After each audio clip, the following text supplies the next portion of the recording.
Here lies the corpse of Toronto's golden child turned abusive uncle. Another year of Maple Leafs hockey is over, and like most years, they're out with a whimper rather than a bang. Too small, too soft, and worst of all, covered in warts.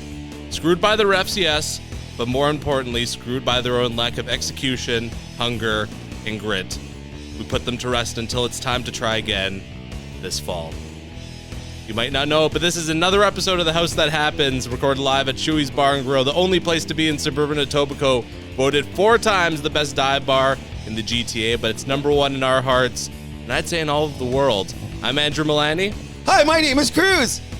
And Cruz, what'd you think of that game last night? First of all, I thought that sounded like a eulogy.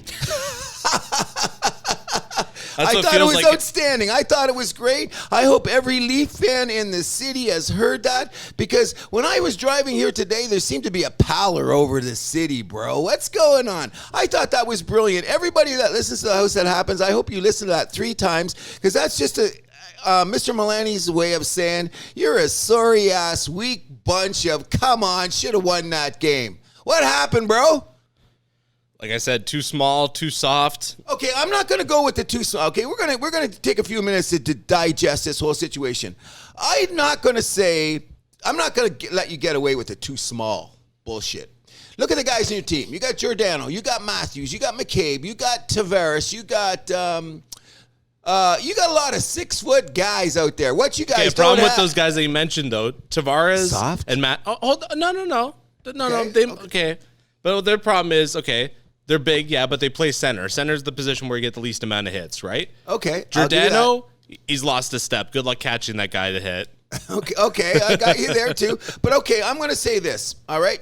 I thought it was a very entertaining hockey game, by the way, last night. I thought so too. Very, very entertaining. I like the way the Leafs fought back. I want to go back. I'd love to go back a few episodes and find it out, but there's somewhere out there where I'm on record as saying, when the Leafs start the playoffs, I thought they should have started with Wall right off the top. I think there's somewhere out there I mentioned that. I know you thought I was nuts. You got to go with the guy that got you there. That's the thing, right? Well, you know what? Once upon a time in 1971, if I can go all Christopher Russo on your ass, the Montreal Canadiens had a guy named Rogie Vachon, remember? And he was a pretty solid NHL goaltender, okay? Yep. However, there was a guy, just like Hall, who played about 8 games for the Habs. He looked pretty solid, and when they started, they said, "What are we going to do to play the big bad Boston Bruins?" Who included Phil Esposito, Bobby Orr, Freddie Stanfield, Ken Hodge, you name it. That was the year that Phil Esposito scored 76 goals, and Montreal said, "No, man, we're going to try this rookie kid because he seems to be hot." What happened? You guys won the Stanley Cup. There you go. So I'm saying that at this day and age, I'm going to get on a little rant about analytics the whole show, but my thing is, the reason I liked Wall is because the statistics said in the American League, he was tearing it up. He was most definitely tearing it up in the American League. Best goalie in the American League, they said, going away. There was nobody could touch the guy. So let's look at it this way. When I was younger, your age or younger there, Mr. Milani, they used to take 2 or 3 years. Like, it wasn't like Ken Dryden just stepped in. He was a 23-year-old. Well, Joseph Wall's what, 25? Whatever, that's what I'm saying. So that's a lot or 23 as well, I believe. Okay, is it 23? Okay, yeah. So that's since they've had years to work on their craft.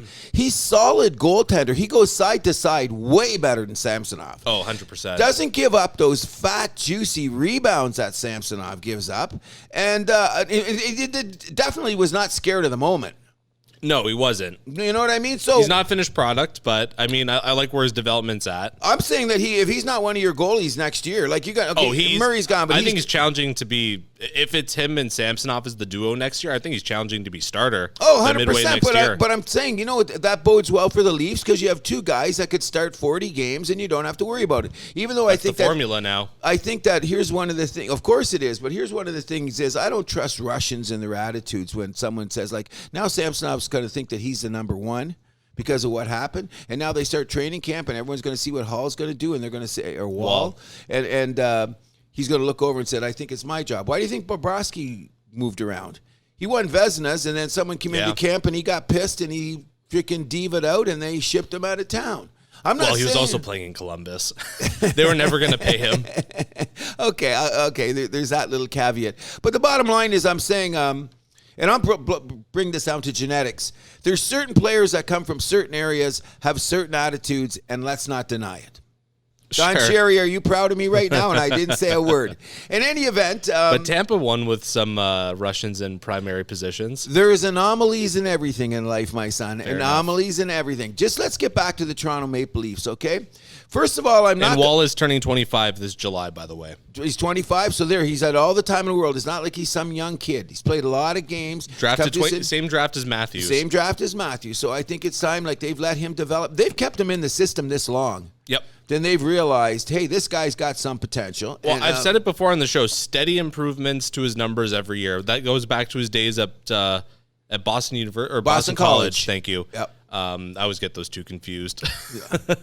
I hate saying the word Boston, but that's another story. And then with the Marlies too, every year he had a little bit of a rough-ish. I mean, the American League's not exactly a great league for goalies, I'm told, but no, and not only that, like, you're going from college hockey to the American Hockey League. That's completely different type of hockey alone. Just think of all the guys killing themselves in the AHL just to make it to the NHL. Sure. So you got a whole new dichotomy going on there. But I'm saying it's his maturity on the ice that impresses me.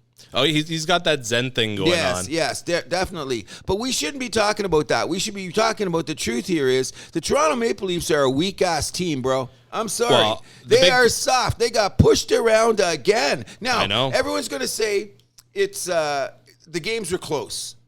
Okay? The games are close. But let's look at the whole Leafs. When you go back now and you're going to take a big spreadsheet on the Toronto Maple Leafs. Let's go back to the first series where they won 3 games in overtime, and a couple of those games they were severely outplayed, but they won, so you go on to the next round. So what happened was, what were some of the flaws in the Tampa Bay series? They should have been a little bit tougher. They weren't cashing in some chances. What happened in the Florida series? Why they didn't win? Because they weren't tough enough, and they didn't score in their chances. Like Jamrock, whatever he said in overtime. Oh, what a chance in overtime. I thought the Leafs actually dominated the overtime. Well, I mean, they outshot Florida, especially 20 shots, almost by 20 third period, they really start to turn it on there. But, I mean, the main problem with this team, the main flaw, is that they're built around those top 4 guys, maybe even top 5 with Riley's contract. But, I mean, the primary puck handler there, Mitch Marner, he just forgets how to play in the playoffs. I don't know if he's in his own head or reading too much of the headlines. Okay, I heard that he says he doesn't turn on TV and he doesn't watch social media and blah, blah, blah. You know what I bet his buddies tell him about shit. Oh, no doubt. And he lives in Toronto. He grew up in this area, so he knows what it's all about. Of course. And he played for the London Knights, who's one of the highest profile junior teams that you can think of. Oh, it's the crown jewel of the junior clubs in Canada. There you go. And so now, and you come here, and so that kind of pressure, that kind of media, that kind of stuff, he should be used to it. Now, how tall is Marner? 5'10"? He's my size, isn't he? Yeah. About 5'10", 180. I think he's generously listed at 5'11" or something. Okay, well, I'm 5'11", but I don't think he's my height. But that's another story. Oh, he's listed at 6 foot. Is that in skates? Okay, I must be in skates. Okay, he is I'm not saying he's short, and I'm not saying he's small, but I mean, what does the guy weigh? 180, $180? Probably. If he weighs that, okay. So the problem with him is when the going gets rough, he starts looking around for guys that are hitting him instead of just playing the game. Well, he's listed at 175. Okay, so he doesn't even weigh my weight. Okay, so let's cut to the chase here. What I noticed is, and a lot of talking heads and pundits around the city were saying the same thing, people that formerly played in the NHL, is some games Marner looks scared. When your guy looks scared, I don't know if he looks scared. He looks just out of it. Exactly. Well, that's called scared. Out of it. He looks like he's looking around like someone's going to hit him. You know what Marner should have done? He should have cross-checked someone to the face and ate the penalty. Simple as that. I mean, you know what? You let Bennett, you let Reinhardt, you let that, what was the defenseman, the big defenseman? Ekblad? Oh, yeah, he had a good series, too. No, Barkov's a forward. He's another guy. But these... Yeah, he has him and, oh, my God, the other guy in Florida, Lusitainen or whatever. Yeah. They both haven't been on the ice for an even strength goal against in round 2. They're the only 2 guys. Imagine that. That's a heavy-duty stat, man. Yeah. That's something that you put in your back pocket. But my take on the Leafs is this. They just did not have enough grit. So if you go back a couple of shows, here's what I said. When they had that massive trade deadline change, I said, this is going to be their disaster. If you go back and check them, why did I say? I said, it's too many wholesale changes. I don't think it would have made a difference, to be honest. I wanted Sandin and frickin' Lilligren back. I don't give a shit. I'm going to. I don't think we make it past Tampa with those guys. I don't know. I'm going to just say, I'm looking how the Toronto Maple Leafs were playing in January. They did not That's look not anything. Regular season anymore, Cruz. Agreed, but I mean they had a certain flow to the game, and they were playing good hockey. Now they're getting to the trade deadline. I think it's a coaching issue. I don't think it's. So you fire Keefe? I fire Keefe and I fire Shanahan. Whoa! Here's my thing. I think they did it wrong with the way they hired their coaches. Why? Okay, Mike Babcock's deal finally expired or expires like whatever, like right now, right? Basically, right? Okay. Why did they have to throw him the bag at that time? It didn't make any sense. Because they wanted to secure him. Because other teams are. But that's ego. That's ego. Well, that's. And that's the wrong choice. Okay. They fucked up and it sent them back. Okay. I mean, with like, if you're gonna hire your coaches, I mean, they did the wrong way. You want to have someone who's like a little bit more of a player's coach to kind of like get these guys in first, and then you want to bring in the hard ass when you want to fucking secure the Stanley Cup. Leafs did it fucking backwards. Okay, I don't know. I think they need to go back to a hard ass. Fire Sheldon Keefe, hire Joel Quenneville, who we should have hired in 2008. Oh, I think you should have hired him in 2008 too. That's not another thing. So instead of Ron Wilson, what a joke. I thought Ron Wilson was good at the time. I think that he was too stubborn. Yeah, I agree. And then the fights with the media. Yeah. It seemed like he was fighting with the media more than he was running the team. And then the moment the Fire Wilson chance came in, he had to go. It's over. But no, let's look at it. Very, very subtly, Paul Maurice is taking cracks at the Toronto media and what it's like to coach in Toronto. Sure. Because they ran him the hell out of town. And I thought Maurice was a pretty solid coach. I like Paul Maurice. I always have. Okay, me too. Okay, now, I like the fact that he was honest. He said he went to Toronto, he went to Winnipeg, and he had a moment of burning out, that he had to go home and sit in the couch for a while and recalibrate. And that's a good thing, because look at him now. He pulled the right strings. He put the right guys out there. Now, he's had a couple of animals. Like, I'm saying, what beat Toronto is not only the fact that they, it's the defenseman thing. What I'm getting back is at the trade deadline, they made all those moves. They got all those defensemen. Shen proved better. Was a great pickup. He proved great pickup. Him and Riley pairing, like, I keep them around for next year. 100%. Even though he's getting a little long in the tooth now, and you might have a Giordano situation, because he was definitely out of gas. That's not the Shen? player. Yeah, no. Giordano. Giordano. Oh, I agree. Okay, so he wasn't the same player in May that he was in January. No. Okay, and now. No. If that's due to ice time, due to training, now I'm not going to say any of that shit, because I'm one of these guys. These are professional goddamn athletes. You work out. You have better this, better that, better food. I mean, he's also 39, blah, blah. and there's a lot of miles on that body, right? Okay, there you go. But then you should be ready to go. So does he come back next year, or do you cut him loose? Well, he's on contract. I mean, it's for Giordano, he's on for $800K. I mean, he'll come back and play for that. Yeah, it's very low risk. So I mean, you gotta bring him back if he's good in the dressing room. Exactly. If he's good enough to play your third pair, obviously keep him on. If not, whatever. It won't be that bad. Maybe you give him a role in management like Jason Spezza. But okay, so here's what we're gonna say right now. Let's cut to the chase in here. I'm gonna say here's the reason why the Toronto Maple Leafs lost. They do not have any grit. They don't have any dirt. They don't have any grease. Oh, yeah. It's all the same guy on their roster. Okay, now, what I'm just saying is this. Now, I heard an interesting thing. I don't think that you should bring back the fourth line hammerhead. They've kind of phased out of the fighter guy. Oh. Okay. Like you're just saying, like, it kind of like just in general. Okay, yeah. Like, I don't want to bring back no hammerheads. No, but your fourth line's got to have skill. Okay, agreed. But on every team, including, and we do keep tabs on the Habs here. We'll get to that later. Okay, we will. But anyways, what I'm saying is that even if you look at a team like Montreal that didn't make the playoffs, or you got a team, what was the other team that didn't make the playoffs? Chicago.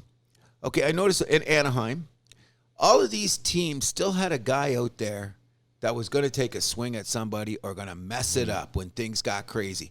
Like I'm not saying that I want a fighter. I don't want to say I want a goon, but I want to know that I have someone on my team when a guy like Bennett takes his glove and fucking hits Marner in the freaking chin. Marner's not going to fight. I don't want Marner to fight. Okay, and Neither do I. Okay, but so now he's got this guy pushing him around.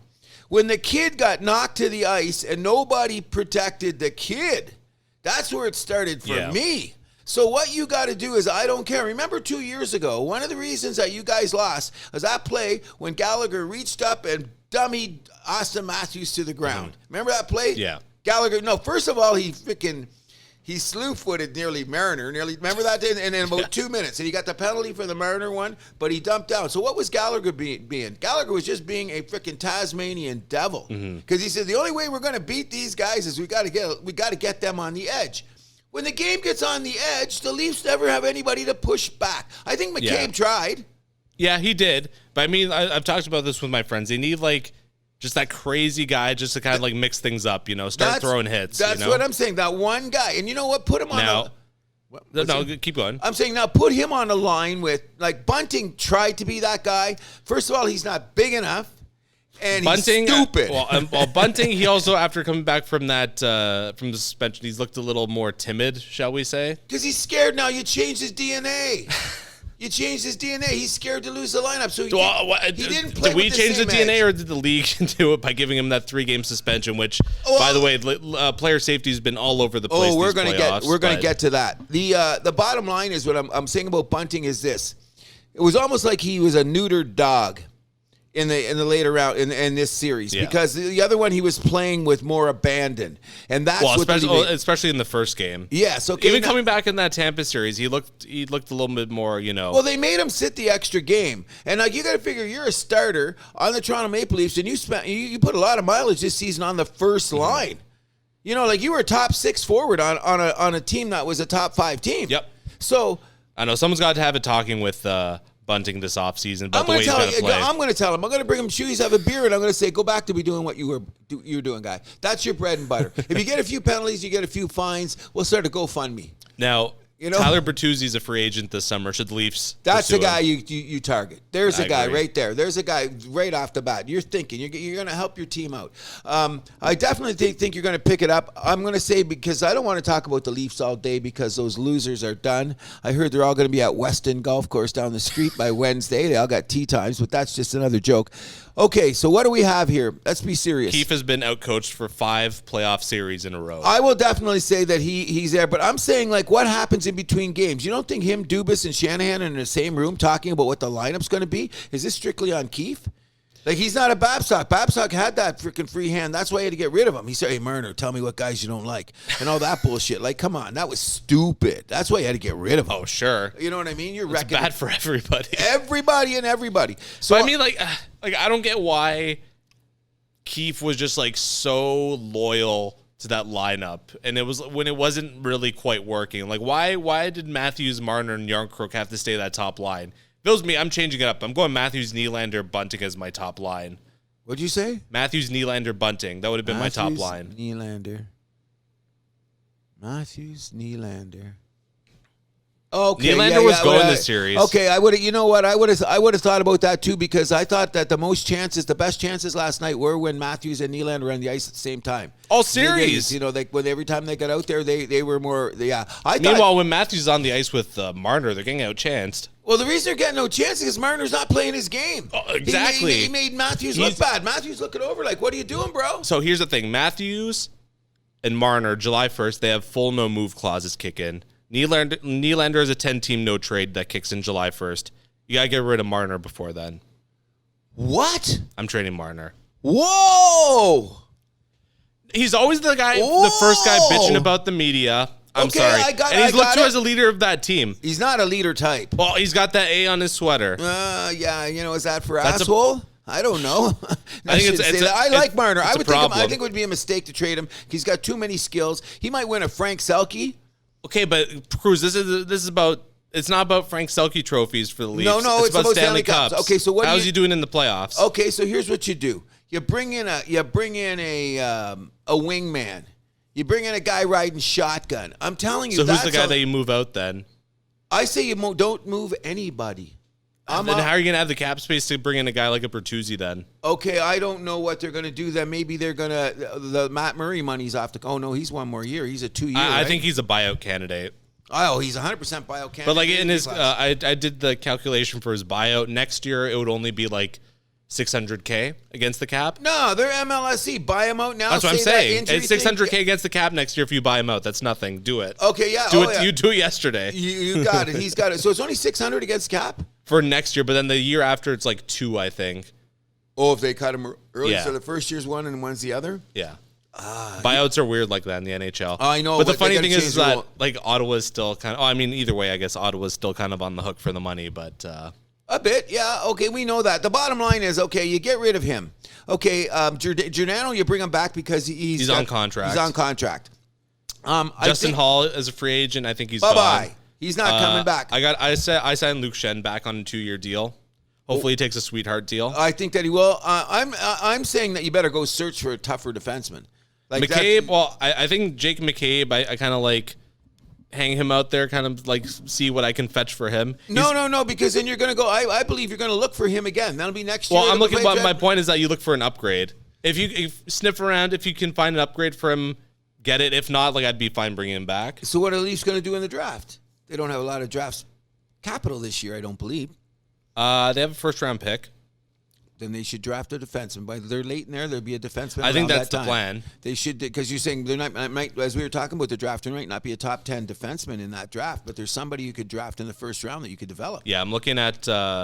Isn't there a guy, the WHL guy? There's a guy in the WHL. I think he's a top. We're usually great defenseman. I've just looked at the top 5 so far for the draft, but I'm looking. So top 10 North American skaters, they're all forwards. That's what I mean. Yeah, and then the top 10 European skaters, 8 of them are forwards. Yeah, there's no great defenseman, but I'm saying there's got to be somebody. It's a deep draft though, so there's going to be some diamonds in the rough there. Agreed. So the Leafs are going to go down that road. My opinion is this, in about $7 will they're get you a draft. They're probably going to trade down if if Dubas is still the GM. You never know. It's Mr. Analytics himself. The bottom line is this. I would keep this core. What I would try to do is what you tried to do at the trade deadline is you add a little grit. But I think that you changed the mix too much and they couldn't get it together by the end of the season. I'm taking that to the bank. That's the problem. Oh, okay. If Sandin would have given them the grit they needed, Cruz? Come on, wake up. No, I'm saying that he could have been the guy that gave you the more offense that you would have scored and got us over the edge. He would have been playing scared like Marner. I don't know about that. We'll never know. But Cruz, we've seen this a million times before. He's the guy like they're scared with the puck. What about some years you get better. Like some years you look this way. Okay, but like there's got to be some sign of development. It wasn't there with Sandin. I've been watching this guy for the last 3 years. Same story. Okay, well I'm just saying that my thing is when the Leafs are at the peak of their performance this year, their number one defensive pairing was Liljegren. No, it wasn't. You say it was Giordano. It was Giordano and Hall. They got the most. They were playing 24 minutes a night. Hall is a bum. I don't know how they got Sandin away and with Liljegren were playing sheltered minutes against other teams. They were the first unit on the power play. Okay, fine. That's different though. You're not playing the other team's best players there. Yeah, but that doesn't count for your plus minus. Oh, okay, I'm not. I will agree to that. I'm just saying that somewhere along the line, my taking was, and I've said this on the show a number of times, the way that they jacked around all this defense was going to kill them in the playoffs. I don't think that was the reason why. Okay, so we're going to wait and see. So we got all off season to discuss how pathetic the Toronto Maple Leafs were again in the playoffs, disappointing their fan base. All those, look at your grandmother, those Polish grandmothers, Ukrainian grandmothers. They all had to cry in their soup making breakfast this morning because all of their husbands were miserable. It's such a tough spot for this team. I mean, you got to put everything into getting Matthews back. Oh, yeah, no. But I don't know if he signs back. No, but I mean, I think your core is good. I think Marner, you know what? You do have a point here because now he has a resume that says Scared. I'm very scared when I'm out there. And he makes bad passes when he does that. He's obviously rattled by the media. Okay, and you know, he doesn't have to play tough. He just has to, you know what I mean? Just play his game. Play his game, and he's looking like a deer in the headlights. Oh, my God. You would trade him, though, seriously? Cruz, he couldn't make his own entry. He was losing the puck every time at the blue line. Sometimes in his own end. Yeah, but you know what? It was because he was looking over his shoulder. He wasn't playing himself. So we agree the playoffs are bigger than him, and you want to get rid of him? Fine. Yeah. Hey, who's the new guy in Montreal? Hughes? The GM? I forget his name. Oh, yeah. Give Toronto a call. We can do that. Fat chance. If Marner's going, he's going to the Western Conference. Okay, but let's pick him up. And you know what we'll do? We'll put Josh Anderson on his line. See how that would work. Okay. We'll put a guy like you. Imagine Josh Anderson playing on a line with Marner. It would probably work out pretty well. You're damn right, because you know what? Toronto doesn't have a Josh Anderson type forward. That's the guy you should look for. Now, I heard Montreal was thinking... If Anderson can stay healthy. He's done pretty good this year. He played what? He played 70 games this year, didn't he? Did he? I think he played 70 games this year. It's the most he's played in the last 5 years, I've heard. And he's still only 26 years old. Yeah. Not that he's going to come to Toronto. Stop it. If we trade him, I'll lose my shit. I never said he did. But he's not a player, honestly, he's not... I like his game, but I'm not crazy about his game. No, I'm not saying... Okay, I'm saying when it comes to the playoffs, you need a guy like that. Sure. That's what I'm getting at. I'm not necessarily saying it's going to be Josh Anderson. Look around the league. There's a few guys like that. Look at a couple guys on Dallas. I got their lineup again. Where's my tablet here? There's a couple forwards on Dallas. One guy's, is he Finnish or Swedish or whatever they want to call those guys? But in any event, Dallas has got a couple of those forwards that are gritty. Sure. They disappear a couple of games, and that's why Dallas is, but I still think they're going to win. I think they're still going to win the... Ooh. You know what I mean? That's a tough series to call. I was saying before, we got to entertain the possibility of a Seattle versus Carolina final. Okay, we're gonna get on that in a second, because I heard... Well, Dallas, okay, so Sagan, Ben, Robertson, Pavelski, Marchment, Faxa, Pintz, Domi, Dadanoff. Oh, Domi's playing well, but... Very well. Yeah, they're playing well. None of these guys are scoring. They don't have to. But my point is, when the dirty gets dirty, a couple of those forwards are banging, including Domi. Like they're letting their presence being known. Like they're not getting. No, you know what? In that series, nobody's getting pushed around on either side. Mm-hmm. The both sides are coming to play. You know what I'm saying? They're banging, they're hitting, they're going for it. You know what I mean? Yeah. Well, I want to get to a little bit. I want to get back on the Leafs a little bit of the bullshit that I saw in the series. Let's hear it. That was a goal. Oh, that was a goal. Damn. We forgot to bring that was a goal. That hurt.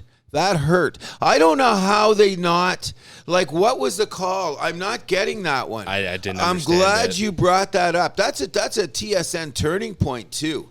Huge. Oh, because how long was that review? That was 5-10 minutes. Oh, and I'm saying, was a fix in from Vegas? When I see him taking that long to do it. Now, when they showed that one replay, that was definitive. Now, they're going to try to say that he pushed it over and brought it back. No. It crossed the line. And the whistle never blew. Well, I never heard no whistle either. The referee was going goal, and then they said the call was the whistle went off. Remember when the referee said the play was called dead? The worst was, I don't know if you fast forwarded through the Sportsnet panel talking that. Did you that? Did you watch that? No. Oh, my God. So...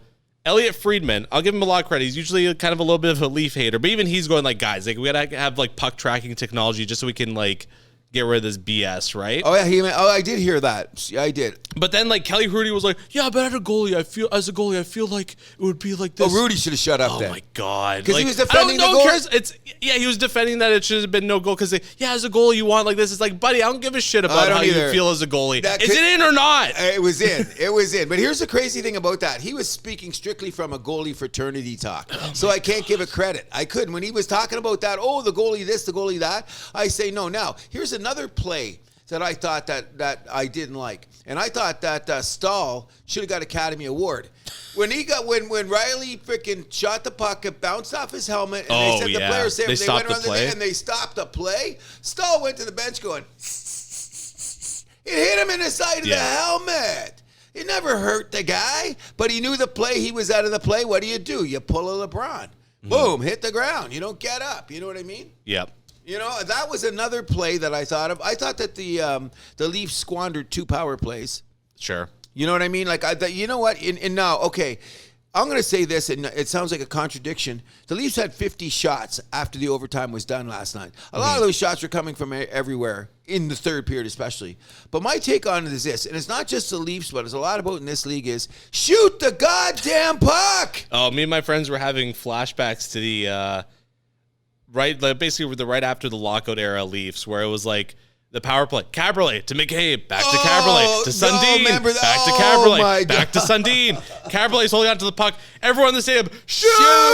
Remember that? Exactly. And that's what I'm saying now too is, like, I remember back in the day, and like, you always hear the talk about 80s hockey, 90s hockey, the 2000s hockey, blah, blah, blah. I don't care what area you're in, shoot the freaking puck, shit's going to happen. You know what I mean? Look at the last series in Tampa Bay. What ended up getting some goals? They got some grimy goals. Oh, yeah. Because they didn't get no grimy goals. Okay, so do you think it was just like the Florida having bigger players why the Leafs weren't able to get as much traffic on net this series? They didn't hit back. That's what I mean. When you're in front, you hit back. Look I'm going to say this one more time, and it's going to sound bad because I keep tabs on the Habs. Gallagher's in that freaking mess, and how big is Gallagher? He goes in there. No, you gotta go down Main Street if you want to score a goal. Now, does Marner go in there? No. The only guy I've seen going in there on a regular basis is the Lafferty line and Tavares. I don't even see Lafferty. He had a little bit of a rough start to his Leaf career, but now you keep him. Oh, well, I mean, he's on contract for another year anyways. But like, boy, he's looked really good last few games. And he was your grit. And you know what? Sometimes I think that they should have put him out there against Bennett and those Reinhardt guys because that's the bad coaching on Keefe's part. When you had the last thing, I won't disagree with that. He should, sometimes I've seen the line change would have been get those guys away because Bennett was out there headhunting. He wasn't playing hockey. He was just out there. He was gooning around. And he looked like somebody from the Flintstones with that beard. Come on. Losing his hair. Does he have teeth? Come on. He probably chews on his stick in between shifts. Come on. That's what the Leafs need. That guy, though. Sure. You know what I mean? Speaking of that guy, Radko Gudas should have been suspended for that late hit on Kampf last game. 100%. So that was exactly like the Makar hit that got him suspended. 100%. Now, let's talk about this for a few minutes. You know, we're going to get away from the Leafs for a second. Let's just go around and see what's happening in the league about what they call and what they don't. Pietrangelo and Nurse both got 1 games. That's very weird how it went because Nurse was an idiot. Let's cut to the chase on that. The guy was an idiot. However, did those two need to go at it? Yes, they did. And they're talking about is a stage fight or not? Oh, no. What these guys are doing, and they were showing all those highlights of him and what's his name? What's that guy's name that he finally went after? Haig or whatever? Yeah. Okay. Those two have been chirping on each other for a whole game, for a whole series, okay? Mm-hmm. They've been sticking, banging, poking, yelling, screaming. That's why you bring back the 80s and 90s because what happened was they would have got over that in the first period. Let's get this out of the way. So what it does is it festers for the whole game. It's probably what the old school was like in Europe where you're not allowed to fight, where they let them go and something bad happens and someone gets suspended. So I'm going, the law of the land says Nurse had to be suspended. He skated in. He was the instigator. We don't want to have stage fights, blah, blah, blah. He goes. I think maybe they should change that rule because they could have used Nurse, but what they got away with is Pietrangelo being suspended, and he should have been suspended. Oh, yeah. There's no they say, well, what do they say about him? He's got the pedigree where he's not a dirty player. He's not known for getting penalties. Yeah, he doesn't have that reputation. I've never hit my wife in my life. If I go home and punch my wife in the face tonight, do you change your way you think about me? When I seen Pietrangelo coming down, swinging for that 2-run double, I said, what the hell, buddy? I don't care how many times you're in the league, what your reputation is. You're a solid Canadian. You played for Team Canada, blah, blah, blah, blah. When you come in with a baseball bat swing on a guy because you're losing the game, F you. Yeah. Bro, I got to think of the guy differently. Now, they say it's in the moment. You're mad. Yeah, sir, if I punch my wife in the face tonight, she's got to do something absolutely insane. Like, for me to... Sure. I shouldn't even talk like that. I said I would quit saying that many, many shows ago. But, I mean, the analogy is this. That's not going to happen, for starters, okay? But Pietrangelo did something completely out of character. I don't care who you are. Okay, now, what if that had been a Bunting? Or somebody like that. You think they're going to get more than 1 game? They're getting 3 or 4. But he got 1 game, and then the Nurse came. So I thought it was like even the Bunting one. Like, he had a little bit of a reputation with the referees, sure, but that was his first suspension. Exactly. I don't know how that was a 3-gamer. I'll still never get that. Well, that's my point on it. I think maybe Pietrangelo should have got 3. What do you think was worse? Just because Bunting got him in the head? No, it was beginning. You know what? Like, it wasn't Bunting didn't leave his feet. No, and not only that, the guy was ducking low because here's the other thing. That guy was thinking about, I want to put freaking bunting through the boards. Yeah. Like, he didn't hit, like, no wallflower here. Come on. You know what I mean? This was Draisaitl that he took a swing at. One of the top offensive players in the league. One of your shining diamonds. The best players of these playoffs. Okay, and the best player possibly in these playoffs, which, you know what I thought was interesting? I thought that this is the difference between the Toronto Maple Leafs and the Edmonton Oilers. McDavid, who's sneaky dirty, by the way, sneaky dirty player. I don't give a shit what anyone says. I think he should start getting called for some of his bullshit. But he went after Pietrangelo.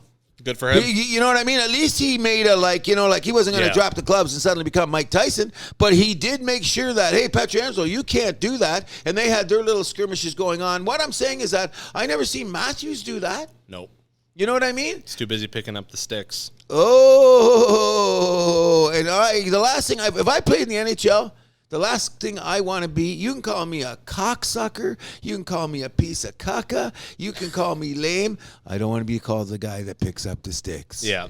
I don't want to be that guy. So I want to kind of, we'll get to more of Edmonton later, but I just want to say Department of Player Safety, just a mess. Horrible, no consistency. At least when Shanahan was in charge, he had those videos to at least explain the thing. I like that. I loved it. Yeah. I loved it. Yeah. But now it's like, oh, that's just like, it is what it is. Like, suck on that, hockey fans.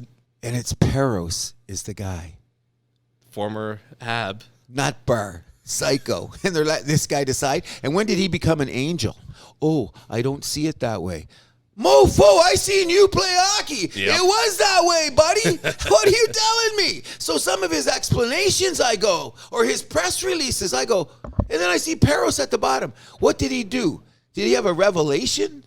You know, did he go down by the river and get doused and said, I am now I'm believer in like this? Come on. When Colton Horr put that last punch into his head, it changed him. Maybe that's what happened. I'm not really sure. But do you remember that game? Oh, 100%.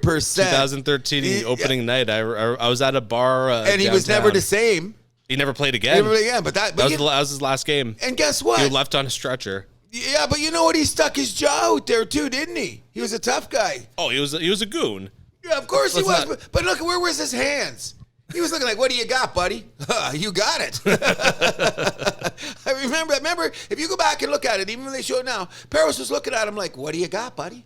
Boom. Okay. I don't know what he was thinking going at Colton Orr. Colton Orr could scrap. No, of course he can. And Colton Orr's a big boy, and obviously he's got a jackhammer of a hit. We know that now. But it was the way that Peros approached the fight. Yeah. Is that what got him knocked? It's like the old Kiprios one. Yeah. Calling the ref.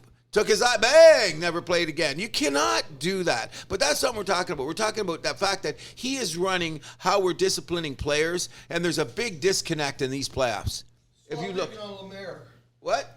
Sit down. We're going to have that show. Okay, we would have had an extra. Come on over here for a second there. We're going to go. Anyways, welcome, Serge Singh, to the house, proprietor of Shuey's Bar and Grill, the only place to be in suburban Etobicoke. Serge, we just want to say one thing. What do you think about the player safety situation in these playoffs? Well, the league's not what it used to be. So you want safety, you have to be consistent all across the board, which it isn't. That's our point. It hasn't been consistent. That's what's driving us nuts. Like, for example, how did that hit on Kampf the other night? Like, Makar got suspended, but he didn't. Hey, what are you going to do? It's inconsistency at the top. You got to fix the top first. Okay, so we fire Peros? No, you got to get on the same page with everybody.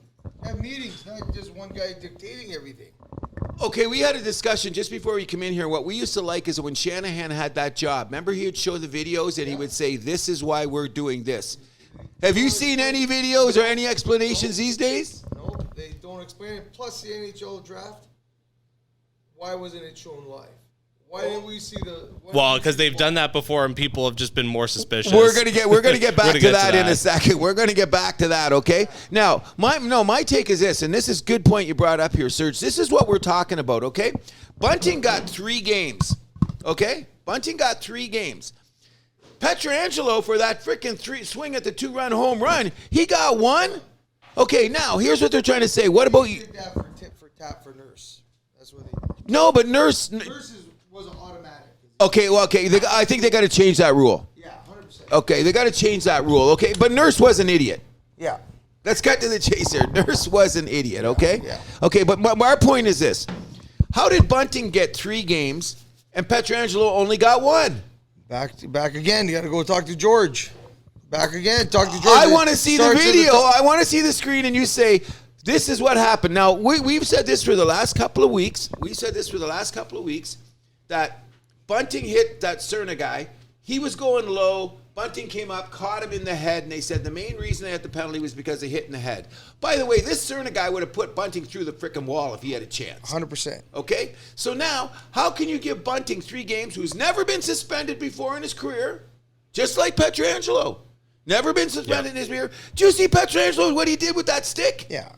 What if he had a broke Drysaddle's arm? Yeah, then it would have been, more than 1 game. But that's not consistent. That's our point. You know what I'm saying? Yeah, it's like sometimes it is about how long the other guy's injured. Sometimes it isn't. Like I don't know. It's whatever the NHL feels like. That's what it is. That's wrong. And they got to change that. They got to set certain rules. Set it down. Okay, now here's the point. Now you got a good point there. My take is now. So they have a certain rule. Nurse was automatically suspended. That's the weird one. Because I don't think that's one of those ones, and everybody says that, okay, it's the rule of the law of the land, and that's why we have it. But in that situation, you know what, Serge, I was telling Andrew, Hagen and Nurse have been going at it the whole series. Right. If this was 1991, what would have happened? They would have settled that in the first period, in the first 10 minutes. It wouldn't even be an issue right now. It wouldn't be. They would have settled this. So what they do... That was real hockey. Yes. And everybody says, oh, that's not hockey. Hockey's different now. It's not. You can't compare back then to now. Agreed. At all. Okay, I agree. But I'm saying this, what they did back in the day, they didn't let these things fester for frickin' 4 games in a playoff series. No. Either you had 3 scraps or things you took care of it. Yep. You know what I mean? They don't take care of nothing now. Nope. You know what I mean? What's your take on what the Toronto Maple Leafs going to do now? Do you think they lost because they had no grit? That's my call. I wanted them to win yesterday. We all did. I wanted to keep my buddy Andrew here happy, Yes, we all I did. appreciate it. I was genuinely happy for all my Leaf fans that were winning the first round game. I saw them smile, and Yes. they were happy, and I Yes. was like, I'm happy for some people, when Yes, they're happy. Serge, we were standing here together, and we all congratulated them that Yeah, night. Remember, we were all there. yeah. They gave us a little diss because of our allegiance, Well, but we respected them. I ignore that stuff because that's Of course we do. Yeah. We keep tabs on the Habs. That's they all there think is it to it. means something, but it doesn't. Okay, we're saying this. Okay, I want to ask you this really quick. Grit? They had no grit. Now, Andrew had a crazy take just before you get in here. Nylander was your best player. Agreed. Agreed. There you go. Agreed. There you go. Okay, so there, you know what I mean? And he enough played said. tough, and he was tough. Okay, Tough, yeah. So here's a take that Mr. Milani made, and I'm going, what? I'm going to ask you, did Leafs got to change something along the way here before the offseason? He says trade Marner. Yeah, Marner, he made some not so great comments after those couple losses to the media and this and that. Just put your head down and work. Put your head down and work. Don't say it's me and Matthews, blah, blah, blah, blah. He ruined Matthews, I Yeah. think, because he couldn't get the puck to him. Every time he passed him, he's looking around for another player, and Matthews is going, hey, buddy, what are you doing? Yeah.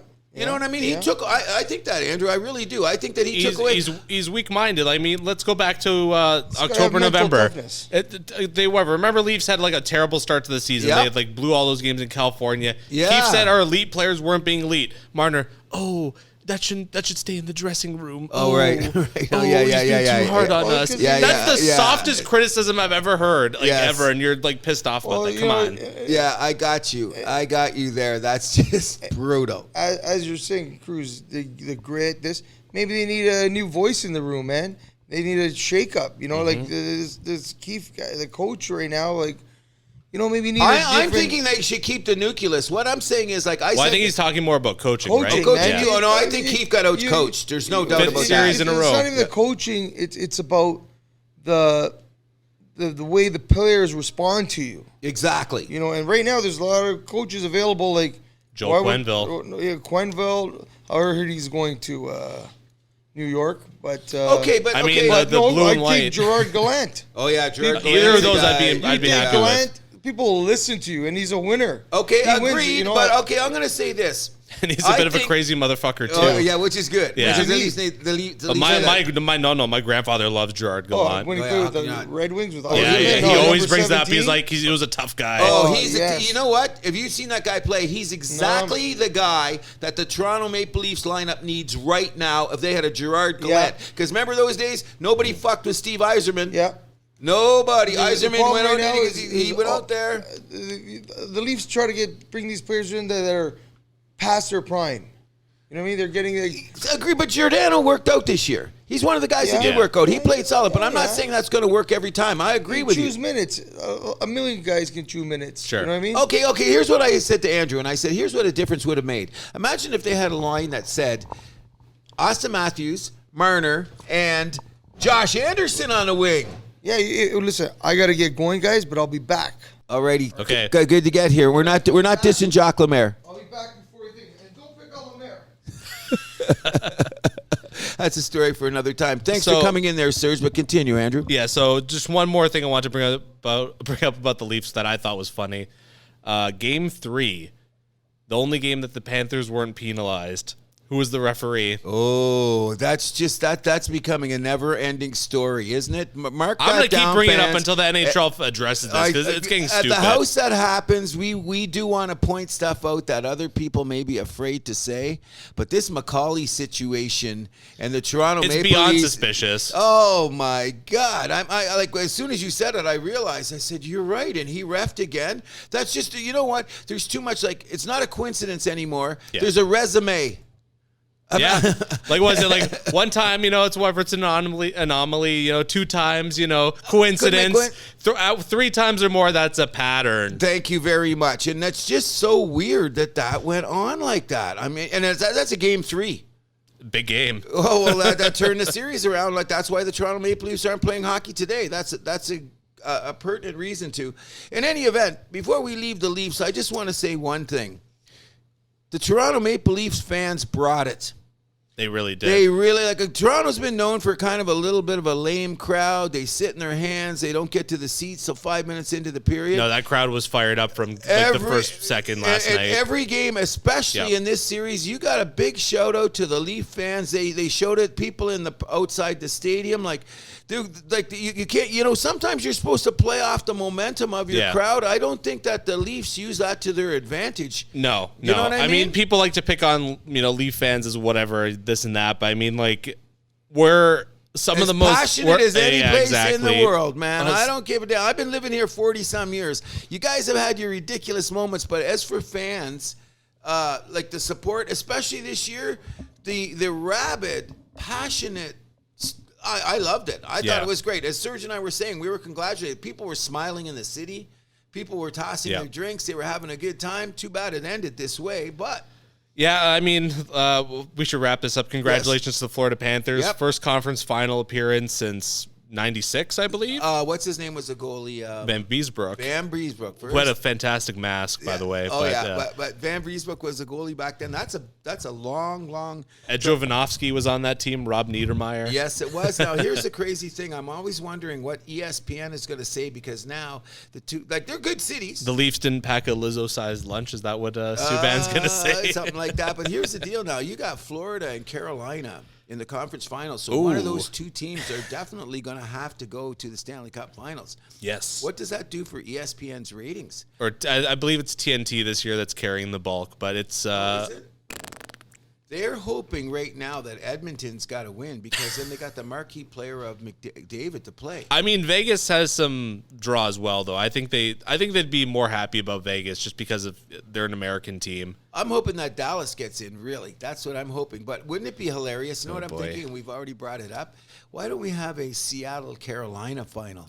How would that be for ratings, fans? Well, I mean, not only that, but I think philosophically, a Seattle-Carolina final, that would just, change the whole landscape of hockey because these are two teams without that real star, right? No kidding. That's what I'm talking about. Two balanced lineups. 6 defensemen.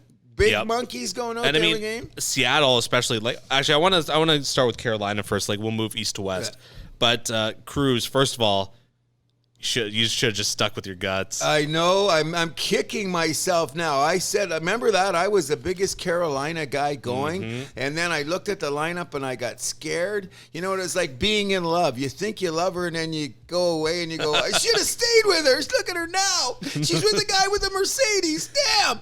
No, I'm kicking myself because I remember back All-Star break, I was really pumping Carolina. You were all I said, Carolina. Carolina's a team. Carolina's all a Hurricanes. team. And then I looked at the rush coming down the thing, and I got scared.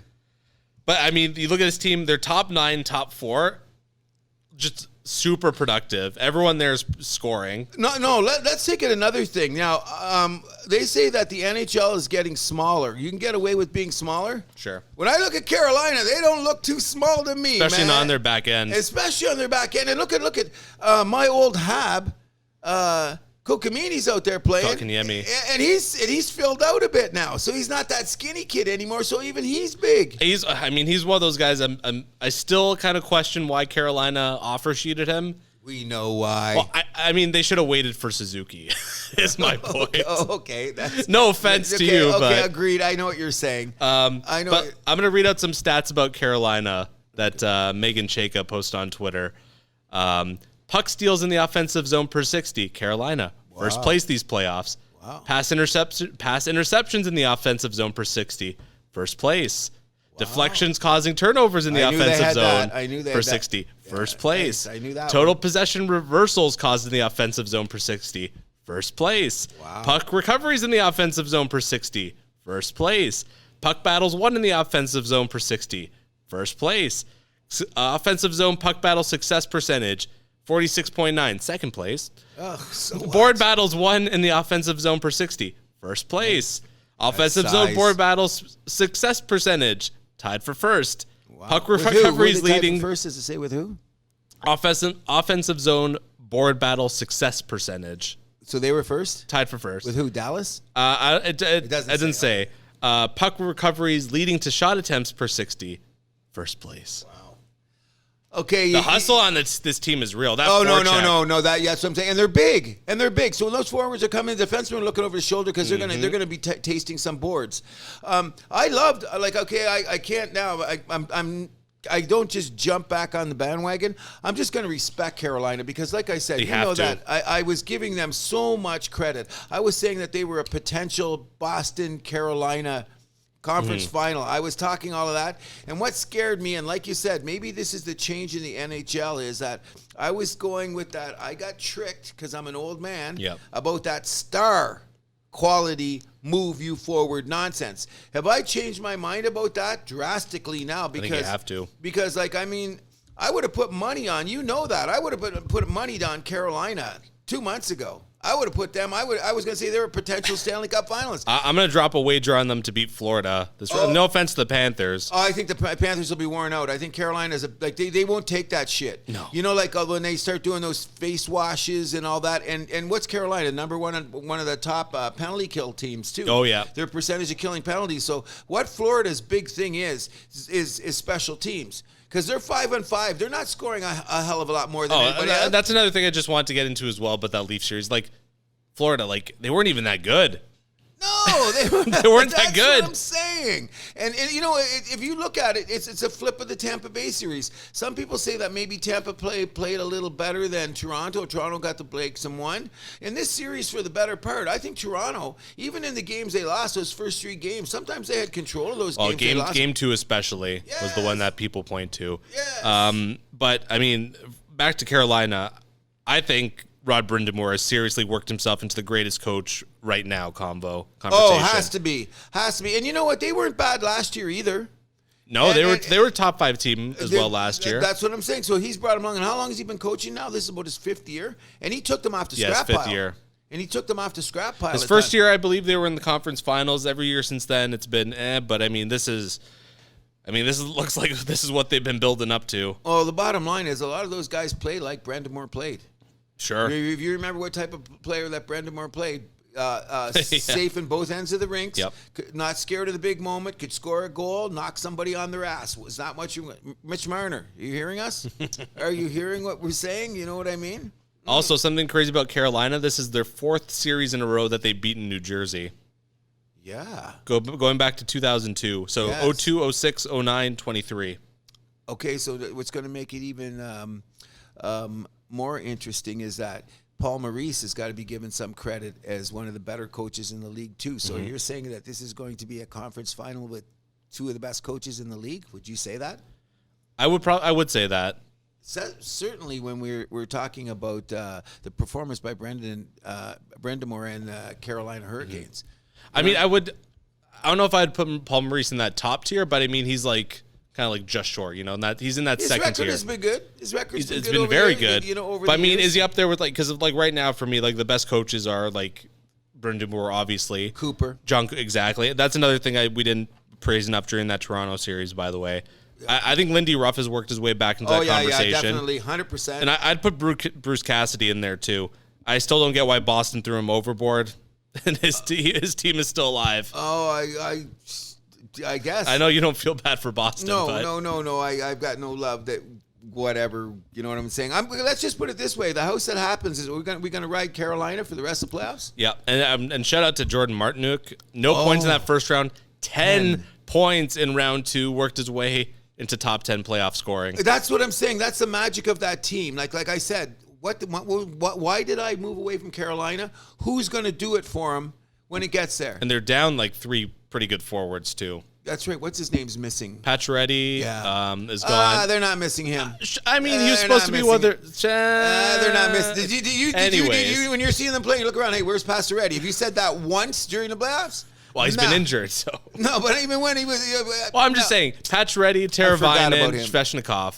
Svechnikov could be... Those are even Teravainen. I think Teravainen's a good... I'm not as familiar with him as... He's a good middle six guy. Was on for, I think, one of the last Chicago Cup. He was on that team. Oh, was he? Yeah. Yeah, because he's been around. Yeah, okay. Maybe the last 2. I can't remember. I'm not a big fan of his, or whatever the case may be. But Pacioretty, please. I don't even want to talk about that guy. In any event, here at the house that happens, we are definitely going to be, we're going to hitch our horse to the Carolina wagon for the rest of the playoffs. We think that we're going to get there. So how many games does the conference final go? 6. 6 games? 6 games, yeah. I think Carolina takes care of it in 5. I'm not, if that happens, I won't be surprised. And they've been resting a few days now, too. You know what I mean? And they open up at home. Yeah, I mean, but the rest versus rust debate, that might backfire. Okay. That's true. We've always got that. Are we going to move to the West? Let's move over to the West, I guess, starting with Edmonton. Edmonton is the biggest enigma in these playoffs I've seen in a long time. They are now down 3-2. They're facing elimination. Like some games they look like they look like they dominate Vegas. Absolutely dominate them. And then the next game, I know they make one of the things that you've mentioned about them, and it's showing up, and especially last night, is they don't have the best defense score in this playoffs. No, but mind you, what I do like about this team is that Nurse, he doesn't have to be the guy anymore. No. He's the number 3 there now. Yes, I agree. Ekholm, he's probably the best deadline pickup just in the league this year. No doubt about it. He's stepped in, become their number 1. Evan Bouchard has just become a revelation for that team. Outstanding play during this. He's out there a lot. He's logging a lot of minutes. He's running that top power play. And he's out there when the penalty kill starts. You notice that? Yep. He's the first guy out there in the penalty kill. No, he's been amazing. And he's a good-sized kid. Yeah. He was one of those guys when he got drafted, like there was a lot of hype around him, but defensemen, you're always like, okay, we'll see. But like, no, you can't even talk smack. He's been wonderful. Solid now. He's wonderful. Yeah, he's there. My thing is it's maybe the other 3 defensemen, because sometimes Edmonton gets caught on some of the worst transitions, or guys get open in front of the net and you go, where's the defenseman? You've seen a couple of goals. Like I got my old PVR, you know me, and I'm rewinding the play going, how did that guy get so open? Well, because they're playing Cody Ceci 20 minutes a night. Oh my God, that guy's been out of play a lot. Talk about a Maple Leaf I do not miss at all. Oh, okay, that's not a problem. The thing is, I really like when Edmonton opens it up and Vegas entertains that. Yeah. Okay, let's get wide open and go. What I'm saying is that when you get to Vegas's end, their defensemen seem to keep the front of the net clear better than the Edmonton guys. Again, and so they're bigger guys too, right? Yeah, size plays a part. Oh, that's what I'm saying. And another point I was trying to make there, as Serge was coming in, I remember that everyone says it's a little league, it's a little man's game, because you get in the NHL playing little.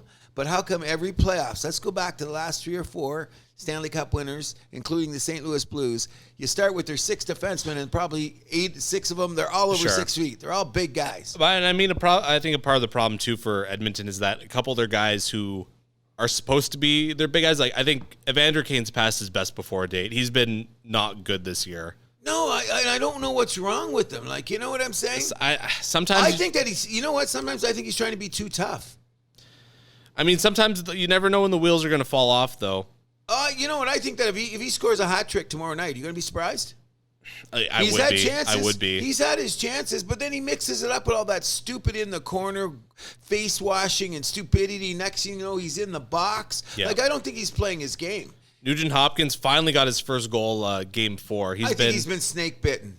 You think so? Oh, yeah. He's played some great games and got nothing. Great skater. He's a great skater. You know what I mean? And he's around the net. It just seems like he's just hasn't had the no luck. You know what I mean? That's how I mean, by like those combined with like I said, kind of coming into the playoffs, they don't really have that number 6 forward. Like they have 5 of the top 6, right? Okay, so one of the things I brought up here, and it's interesting, is that what happens in the playoffs is just look at this, okay? And that's what I got him circled in that. And who's the other guy? If I could find him on here, okay? Let's go to this guy, Barbashev. Do you think he's really that great of a hockey player on Vegas? Scored 4 goals, and his goals have been 7 points in 10 games. Okay, and not only that, all of a sudden this guy scores goals at the weirdest times. He gets that goal. Yeah. You know, like the tying goal or the go-ahead. He's only had 4, but you check all 4 of his goals, they've been at key times in the game. Yep. You know what I'm saying? Edmonton doesn't have that guy. It's either got to be Draisaitl, it's got to be McDavid, or those guys. They don't have that extra guy that's doing it. On Dallas, what's the guy on Dallas's name that's got 4 or 5 goals that I never thought nothing of? And Hintz? Hintz. I think he's gonna. I think he's gonna keep next year. He's ascending. Yeah, he's an ascending player because he's still young too, isn't he? He's pretty young. Yeah, 24 or something like that. So he's still ascending. No, it's another guy. I gotta. I wish I could get the Dallas lineup up here, but he's not the top 6. He's won before, and he's got a couple goals. Okay, so their top goal scorers are Rupi Hintz, Joe Pavelski, Tyler Seguin, Dadanoff, Max Domi, Marchment, Wyatt Johnson. And is it the Johnson guy? How many goals has he got? 3. He's a rookie. Yeah, is he the guy that makes it? Yeah, because he's come out of nowhere. Look, like what I'm saying is that in every playoffs in your whole life, you're going to notice in the middle of nowhere, it's a guy that doesn't usually score, but all during the season, you always know him. He was a gritty, getting the mask, not afraid of the moment. All of a sudden, those guys are getting the goals because sometimes the top lines, like, move each other out. It's like the 12th guy in your team or the last 6 forwards, something like Lafferty. I think Lafferty showed more, but the Leafs have lost, so it's on another page. Right. You know what I'm saying? But I mean, a guy like that, and then Dallas has a couple guys like that. Maybe that rookie kid or whatever. Those guys, they all of a sudden, I don't notice those guys now. All of a sudden, like they scored. Who is this guy? I'm running to the book to look up. Edmonton had a little bit of that in round 1 with Klim Kostin kind of playing hero there against the Kings. Agreed. He's been a little quieter against Vegas, but. Well, we're going to see tonight. Do you think Vegas? Do you think Edmonton? I think Edmonton's going to push it. I mean, tomorrow. I think Edmonton pushes it to 7. I called Vegas in 6. I'm sticking with it. Okay, so anyways, I think Vegas played us. Oh, I think so too. And the house always wins. There you go, and that's what it's looking at. So if that's the case, then you think that Dallas is going on? I picked Dallas. I'm sticking with them, but I mean Seattle's making me nervous. Of course they are, and like the guy that's playing goaltender is standing on his head sometimes. And they got that bit of that Vegas year 1 thing, you know, where it's like super balanced lineup. They don't have that superstar, just getting production. I think they're getting production like up and everywhere. down. I think everyone on that team except for 2 guys have scored a goal, and everyone has had an assist at least. You know what I think is it's a good thing is it's. I forget the coach's name, but the coaching in Seattle. Dave Haxtell. Okay, so anyways. Former assistant coach of the Leafs. Yes, forgot about that. I like the flow of the Seattle games. Don't you notice that it's good-looking hockey? So, obviously, the system that they're playing, and you fantastic. know, like fantastic. The looks of the games are really. I'm entertained. Like those are some of the best games I've seen in the playoffs because Dallas is not afraid to play that way either. Yeah. So, you know, it opens it up. There's been some good hitting. It's not like they forgot about hits. Yep. It's gotten gritty at times, but it's penultimate playoff hockey. When I'm seeing Dallas and Seattle, and a couple times I thought, well, do we have an issue in the league with goaltending? Too many blowouts, but especially on the east side. I mean, this is just we've talked about this before. I think, there's no elite goalies anymore. It's just like you're just kind of like reaching in a bag, grabbing a guy. It's kind of like that musical chairs game, right? Unless you get a guy like Bobrovsky, who is good, and suddenly he's having a revival. But even then, I mean, like, who thought Bobrovsky was going to be this good? He is good. He's Vezina guy. He's good. He's got resume. I mean, hey, like, but everyone loves to make fun of that contract, but I mean, he had to go out there and earn it at the end of the day, right? 100%. And I think he's going to be there. In any event, we're running along there. It's because of the Leafs and hockey, and the house that happens goes there. But I want to just ask you, sure, Dallas, did they close it out tonight? Yeah. Yeah, I think so too. I think they're going to be there. In any event, one of the things that we came on there, and we had that beautiful soliloquy by Mr. Milani. I can't wait to go home and hear the show and listen to it 2 or 3 more times because it was a great eulogy. What we've overlooked is last night was absolutely amazing night. If you're a sports fan. Well, hold on. There's a few more NHL notes I want to get to. Really? Okay. Let's get to Rangers them. fired Gerard Gallant. Which I think is a mistake. I think so too. Huge mistake. Why did he get fired though? Does he not a management guy? That's the word around the campfire. You think so? That he butts head with management. I mean, it's also looking like a point of like Vegas. We've seen it. He got fired there. Shouldn't have got fired. They're too quick with firing their coaches. New York has that reputation too, though. Oh, their New York owners, is notorious. Notorious. No, I think that's a huge mistake that Gallant got fired. Yeah. Huge. Maybe that's Toronto's guy. Like I said, Quenneville or him, I'd be ecstatic over both. So you're going to say in the offseason you'd be completely content if they trade Marner and fired Keefe? Oh, yeah. Well, I mean, let's see what the return is. It's not just about who's out. It's about who's coming in, right? I'm just saying we're on record as Andrew Milani's saying if Marner gets traded and Keefe gets fired, he's going to be a happy camper. I'll stand by that. Okay. And also, one of the most interesting pieces of news is the Philadelphia Flyers hire TV analyst Keith Jones as their president. The other contender for the job was TV analyst Eddie Olczyk.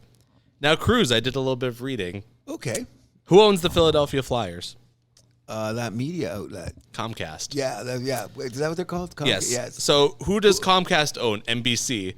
Where did Keith Jones and Eddie Olczyk used to work? NBC. Keeping it in the family, I suppose. That's exactly what it was. And I don't know if you've caught Keith Jones on Overdrive yesterday. I missed it. Okay, I deliberately... And I like Keith Jones as an analyst. Oh, yeah, he's solid. Okay, he came on and he gave an excellent... he told the process. This has been going on for 6 months, by the way. His first time being called in, this was brought up, was 6 months ago. They brought up. And he said that this was a huge vetted process. He says, don't think that they just reached down out of the box and pulled me out. He said he did interview upon interview upon interview, and then he had to bring his hockey acumen to the table, which he says is easy to do when you're an analyst because people hear you every day. Sure. So that gets you there. So combine that with his... like you just said, you just seen that resume, the Comcast and all the way down there. Who else is going to run Philadelphia? Can it hurt? I mean, I don't know. I don't think I was shocked. Yeah. I was actually shocked because you were the first one. And you texted me and said, oh, by the way, Philadelphia hired Keith. I went, that's the TV guy. You know what I mean? You know what I'm saying? Like, is Elliot Freeman getting a president's job in the next 10 minutes?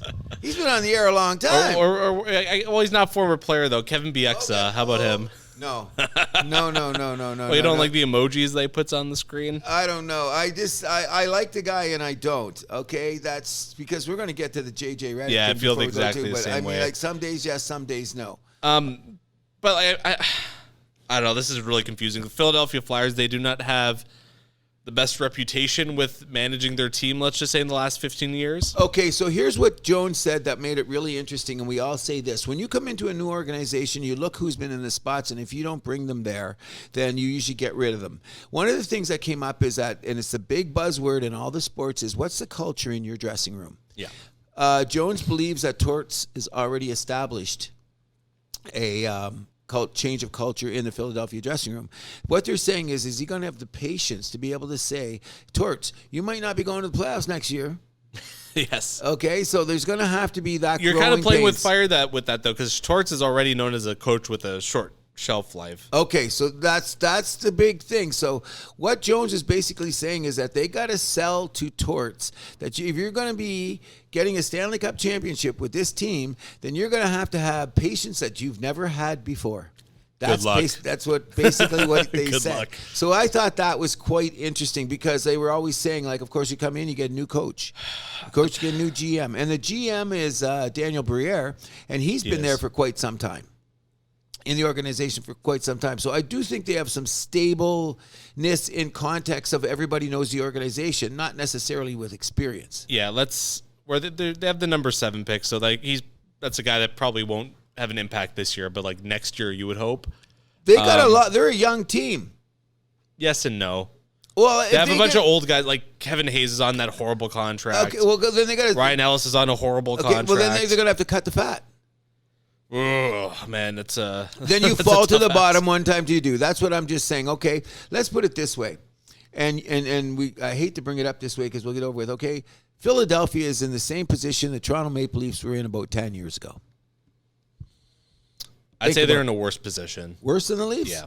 Okay, but in any event, now look at in the last 3 or 4 years with the right structure, the Toronto Maple Leafs are now a perennial a perennial playoff team with perennial Stanley Cup aspirations. Is that not true? I'm not saying it's going there, but that's how you got to spell it out if you're going to look at it. I'm saying, can Keith Jones do this for the Philadelphia Flyers? It's going to be a wait-and-see proposition. Color me suspicious. Okay, I'm on the same thing. The house is very suspicious. Anything else you want to bring up about NHL draft lottery? Okay. Is it rigged? Okay, this is what we got to say. I'm really sorry I forgot to bring it in, but my father, bless his soul, used to tell me, if someone says they did it or they didn't, and it takes them 3 days to explain to you why they did or didn't do it, then you get suspicious. But it hasn't taken the NHL 3 days. That's the thing. Okay, but they did this. They did something that was even crazier. Oh, my God. Are you talking about that little fluff? I read the fluff piece. What, on the Post? Yeah. It was an Associated Press piece, first of all. I think the Post just published it. And mentioning that his grandkids are in the room? What's up with that? It's the humanized Gary Bettman. That's my theory. Oh, that made me suspicious. And I brought in my grandsons. What the hell does that got to do? He's a family man, Cruz. Bro, I'm going to put it this way. If you've got to explain to me 27 times that you didn't do it, I think you did it. But, like, I don't know. The I piece, don't know if it's rigged. You can't say it. I don't know. I mean, it's suspicious. My piece is E&Y, the accounting firm that runs the draft lottery. It makes no sense for them to put their reputation on the line for the rinky-dink NHL. And, like, I've had people like, well, what about Enron? Enron, big energy. NHL, teeny tiny. Okay, agreed. Okay, so next year when they do the draft and it has a whole new organization doing it, will you be suspicious then? Sorry, repeat that? Okay, next year when they run the draft, when they run the lottery and it's a completely different group running the lottery, what do you say then? Is it going to be completely? It's E&Y that's good. No, it's E&Y that's been doing it for years. Yeah, so they shouldn't change it. But I'm saying if they were to do it, what makes me think is they used to have it on TV. But then people were more suspicious about it. That was the thing. It was in front of you. It was in front of you. I don't like the fact that, and you notice in the article they said, okay, and once it started, we sealed the room like it was Get Smart and a cone of silence. Well, that's because they don't want people leaking the information out early. I know, and everybody had to put their phones. There was no phones in the room. Again, makes sense. Okay, there was no phones in the room, and they had the cone of silence. I was waiting for Agent 99 to say, well, Max, you know what I mean? Come on. I'm not saying it was rigged. I'm just saying that why do you got to go through all of this rigmarole to explain to the world what you're doing in a draft lottery? It sounds like OLG to me. and I don't trust OLG as far as I can say them. Fair enough. Okay, so that's all I'm saying. I don't know. But, like, I mean, so I took a class at Humber about conspiracy theories. Okay. And there's the problem of when you're looking too hard at something, you're just going to be trying to, like, picking, just trying to look for ways how it could be the conspiracy instead of just looking at the evidence and the facts, right? Okay. I'm an evidence facts guy. Okay, so I'm not a big conspiracy guy at all. I don't know, and I study history, and one day you'll know how much I know politically. Mm-hmm. Okay, so a lot of things I've heard over the years, I just push them aside because then the truth comes out later and see that was bullshit. You know what I mean? Yeah. Like that's what the case going to be. I'm thinking that the I'm leaning towards you that I don't think it was really rigged. I just think the way that they set it up and the grandchildren and the nice little Associated Press. It's a little weird. Yes, that's what I mean. So we'll just say that the draft lottery was weird. However, I'm gonna a little pushback on you on this here, and I was agreeing with you with this. One of the things that you said is you didn't believe that Chicago would get it due to the fact that if it was fixed. Yes. Because you know what I mean? They've been bad for business. You had a very good theory on why Chicago shouldn't get it with what they've done through with all their scandal and stuff, why you give them a chance to rebuild immediately. However, I've had some people on the other side of the coin say he's original 6 team. Huge market. Let's get back into the game. So I don't know. I guess that does go both ways, but I mean, I kind of liked your theory in the beginning, but then when you look at the actual numbers and money, money changes everything. Sure. Pushes that away. So in any event... I just also want to say it's funny how there was a leak about the lottery winner that it ended up being completely false, which I thought was hilarious. There was a rumor that Columbus was the winner. I heard that too, but where did that come from? Probably some guy on Twitter. Yeah, exactly. Clickbait, that's what I'm wondering. Someone looking for clicks. So Montreal has the 5th pick. I did a little bit of reading on the top 5. I want to know if you have a take on who they should take. Not really. I was really in love with the Russian because Montreal and Russians were always got that thing. You know us. But but his contract situation, he's on contract for 3 more years in the KHL. Do you want to wait that long? No. Mind you, though, I've read his scouting report. Very good upside. He could turn out to be the best scorer in this draft. Exactly. Well, maybe not ahead of Bedard, but still elite scorer. So what do? We sit around and wait 3 years? He'll only be 21. That's the question. He's the guy I'm really interested to see where he lands. Because, Bedard's a slam dunk at 1. Oh, yeah. I think Fantilli's going to be a slam dunk at 2. Even though, reading his scouting profile, I think there's some red flags in there. Shortness. Isn't he short, too? No, he's a big boy. He's 6'2" and 190 or something. Okay, who's the 3rd prospect? Oh, hold on, though. Hold on. Okay, Fantilli. That's one of the guys with the size that questions me, but continue. Yeah, so Fantilli, his neutral zone play is very bad. I don't want him. Yeah, there you go. It makes me think if Anaheim's going to even take him at 2, if that. Because I would rather take the number 3 guy, Will Smith. What's his height? He's like a 6-footer. He's a water bug, though. That guy can fly. That's what great on both ends. Yeah, that's what I'm saying. He'll fly. He's he's probably gonna in the future be one of those great penalty killer guys too. Have you seen him skate? I've seen his highlight. Could be like a Bergeron kind of guy. Yeah. Like he's got that kind of appeal to me. I kind of hope that's maybe if Montreal would take him. I think Columbus. He won't go that far. He just oozes Columbus Blue Jackets like at number 3. They're going to snatch him up immediately. I think he go behind there. I'm going to take a bigger show in the future. One of a couple shows I'm going to do a little bit more research to go there because this is going to be a huge draft for Montreal. I've been fascinated with the Russian guy since they first started putting highlight films on him when he came over and he played in the tournament. Mm-hmm. They didn't play this year, but in previous tournaments where he's played and in the Worlds and where I've seen him play, the guy's got moxie to beat the band. You know what I'm saying? It's just that here's another thing that we have to include when we're starting to talk about Russian hockey players this time is that the politics of the world has changed drastically in the last couple of years. And we've got a nut bar running that country. Now, I'm not going to start getting into I'm not going to get anything political about what's going on in that horrid situation in Ukraine. However, we've got a leader in Russia right now who's trying to put a clamp down on everything that is Russian. And we also know what's his favorite sport. Yes, that's and true. And what we do about it. And I hear that he knocks on guys' doors. Like there's rumors that there's 5 or 6 guys that are in the KHL right now that are ready to play in the NHL. One of them's a defenseman that plays for that Dynamo team or whatever. But they're saying Dynamo of Moscow? Yeah, whatever it is. Yeah, but and I wish I had taken the notes down, and we will in the future, is that some of these guys, and I'm not saying the KGB knocked on their door, but it doesn't look like they're coming to the NHL anytime soon. And 5 years ago, these guys would be packing up and flying across the pond in no time. So all of a sudden, these guys have no interest in the NHL. Maybe they're more interested in keeping their families alive. Oh, 100%. You know what I mean? Yeah. I'm saying that, but Boris. Yeah. We'll have plenty of time to talk about... We will get to that in the future for sure. 100%. I just hope that Montreal makes a great choice. I wish that Russian was available. I wish it was 5 years ago. I would take him immediately. I don't think he'd last till 5, to tell you the truth. I think there's a good chance San Jose can snatch him up at number 4. Yeah? And I what do think they so. do? San Jose's got to wait anyway. They got time. They got time. They got time. Montreal never has that kind of time. You know what I No, mean? Because no. of the fan base, etc. You know what I mean? And like you said this before the show, trading down could be because I'm not sure. Like I like Leo Carlson. I'm not sure if he's the guy that Montreal wants though. I don't think so either. Even though like he looks like he could be a fantastic playmaker. But he's a year away. You know what I mean? Sure. Okay, so no, we're going to talk about that in the preseason. I got lots to say about the Habs. Like, but not this. This is not the time and place.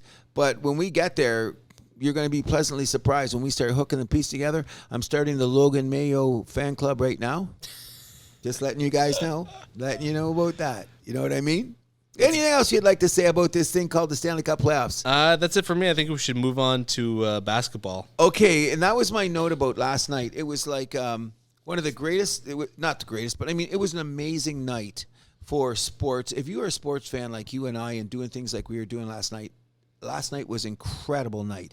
First of all, we got to talk about this. The Phoenix Suns are the complete frauds that they are. God bless Kevin Durant. My God. God bless Kevin Durant. But look at what happened last year. They say they didn't have the bench depth. Last year, if I remember correctly, they got sodomized in their own house and sent home. Last night, I think, was worse because they had Durant, even though they didn't have the bench. But as I was saying... So I actually have a picture that I found on Instagram. So last year, second round, Game 7, elimination game in their own barn. Halftime score, Dallas 57, Phoenix 27, losing by 30. This year's score, Game 6, the elimination game in their own barn at halftime. Denver 81, Phoenix 51. They were losing by 30 again at halftime. I came into the bar just after work. We got here about 11:15. And Shuey's is hockey-centric. We know that. Yeah, it's a hockey bar. Where's the basketball game? And there was one on up in the corner. And I looked up and I looked at the score. And I said, oh, Dallas is putting them away. Then I realized Denver. Then I realized there was 9 minutes left in the third quarter. I said, oh, my God, what happened? Are you a bunch of pussies? Is that the coach? Monty, it might what's be. meaning like? It's like, what? How do you do this? Is 2 years in a row. What's your fan base? He's got a little bit of that deer in headlights look when things aren't going right for him. I agree, but you can't blame Chris Paul. I think he was just old. He's beat up. They're going to do that. Oh, and I heard they're aggressively looking to shop him this offseason. Oh, they have to at his age and with that contract. They're not going to keep him, especially. And they're going to explore the market for Ayton as well. I think that's a mistake because Ayton didn't play last night, not hurt. Yeah. Okay, but that's still no excuse for losing by 30. But there's still rumors of some locker room unrest there with Ayton and Booker and. Okay, well the problem is this: is that Ayton thinks that Booker's a bitch, and I agree. So you know what I mean? And they cater to him. And what the problem is that when they had to sign Ayton, but did you know what's his name? The coach, Monty, whatever. Monty Williams. They did not talk in the whole off season, and then you sign the guy. That's a huge disconnect. And any way you look at it, it's a big red flag. Huge. Just like Game 5 was a red flag when Denver blew them out. Oh, come on. Because I was Team Phoenix all the way. Me too. Even when they were down 2-0, I'm like, you know what? They're going to win the 2 games in Phoenix, and then they're going to really turn on the Jets. They held serve, and then what happened? Ugh. Okay, so we're going to move that out of the way. So Kevin Durant, I hope you're crying now, smoking weed and back in your studio. Where does he go this offseason? He's staying. You think he's staying? He's staying, and I think the battle's going to be for where does Kyrie go. That's going to be the most intriguing thing because if he can get Kyrie to come to Phoenix, because there's still that Durant-Kyrie brotherhood. That hasn't gone nowhere. But I think I thought they were getting a little sick of each other by the end. Maybe, especially maybe Durant not. sick of... Well, Durant got sick of it, so of the off-court... Well, of course. Antics. We were sick of it too, and we weren't even there. So if he doesn't go to L.A. But the real biggest thing that happened last night is the game in L.A.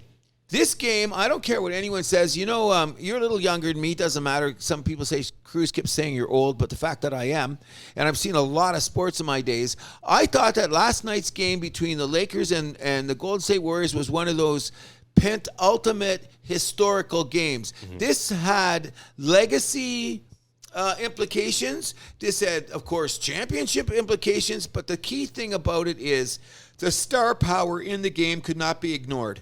So therefore, this was a definite LeBron, Curry, who was what. Now, I'm going to put it on record, and I'm going to say that the house that happens is going to go here, and I hope you agree with me. God bless Steph Curry.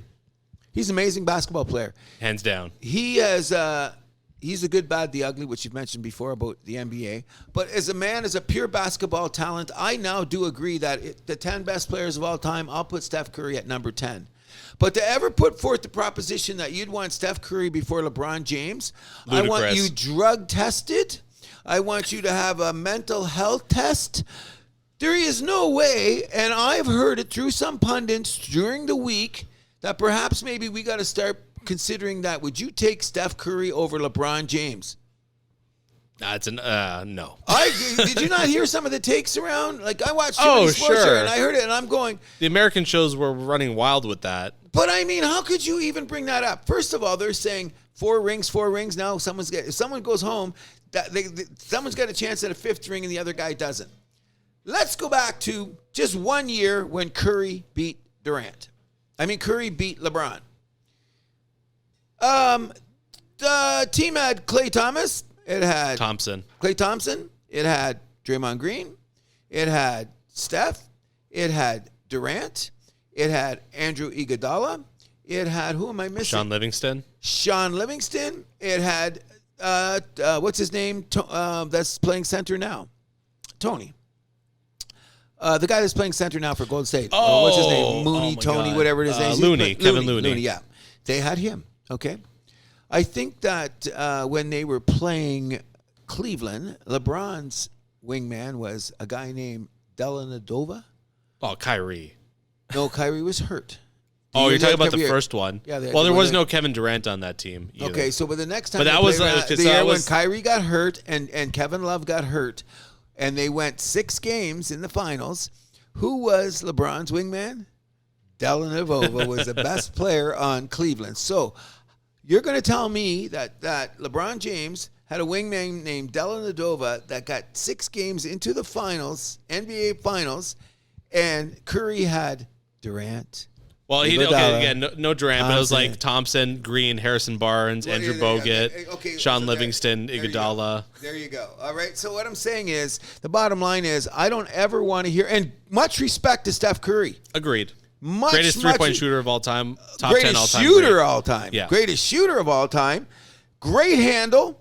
He's actually stronger and bigger right now than he's at 35 years old than he's been at any time in his career. And I see he's got 5 or 6 more good seasons under his belt playing the way that he is.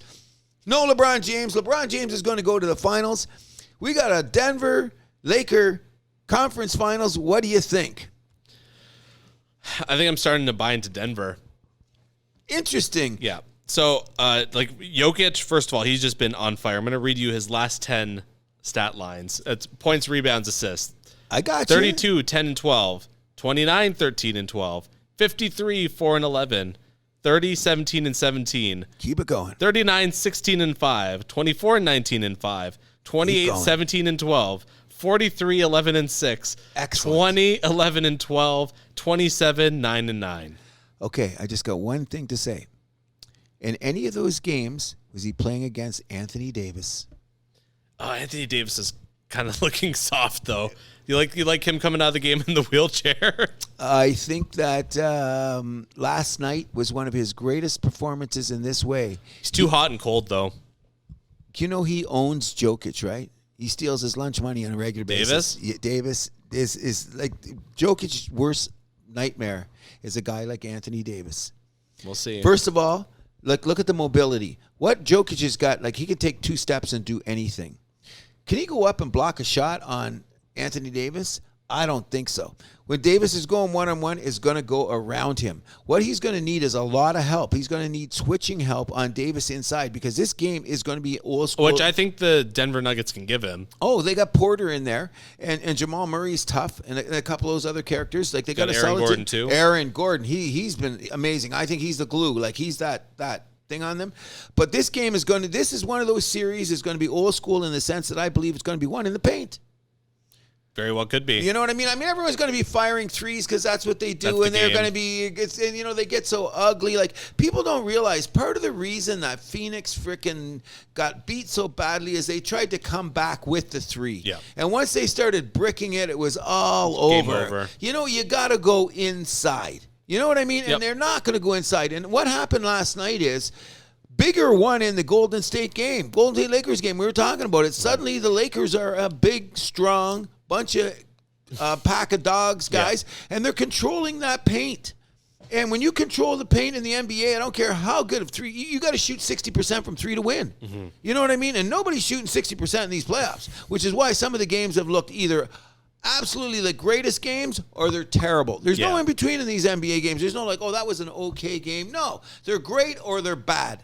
Now, I'm going to say I appreciate Golden State and the Lakers. They gave us a very entertaining series for 6 games. Yep. Okay, there was that one bad game at Game 5, but you know that what happened there was the Lakers mailed it in so they could give... Win it at home.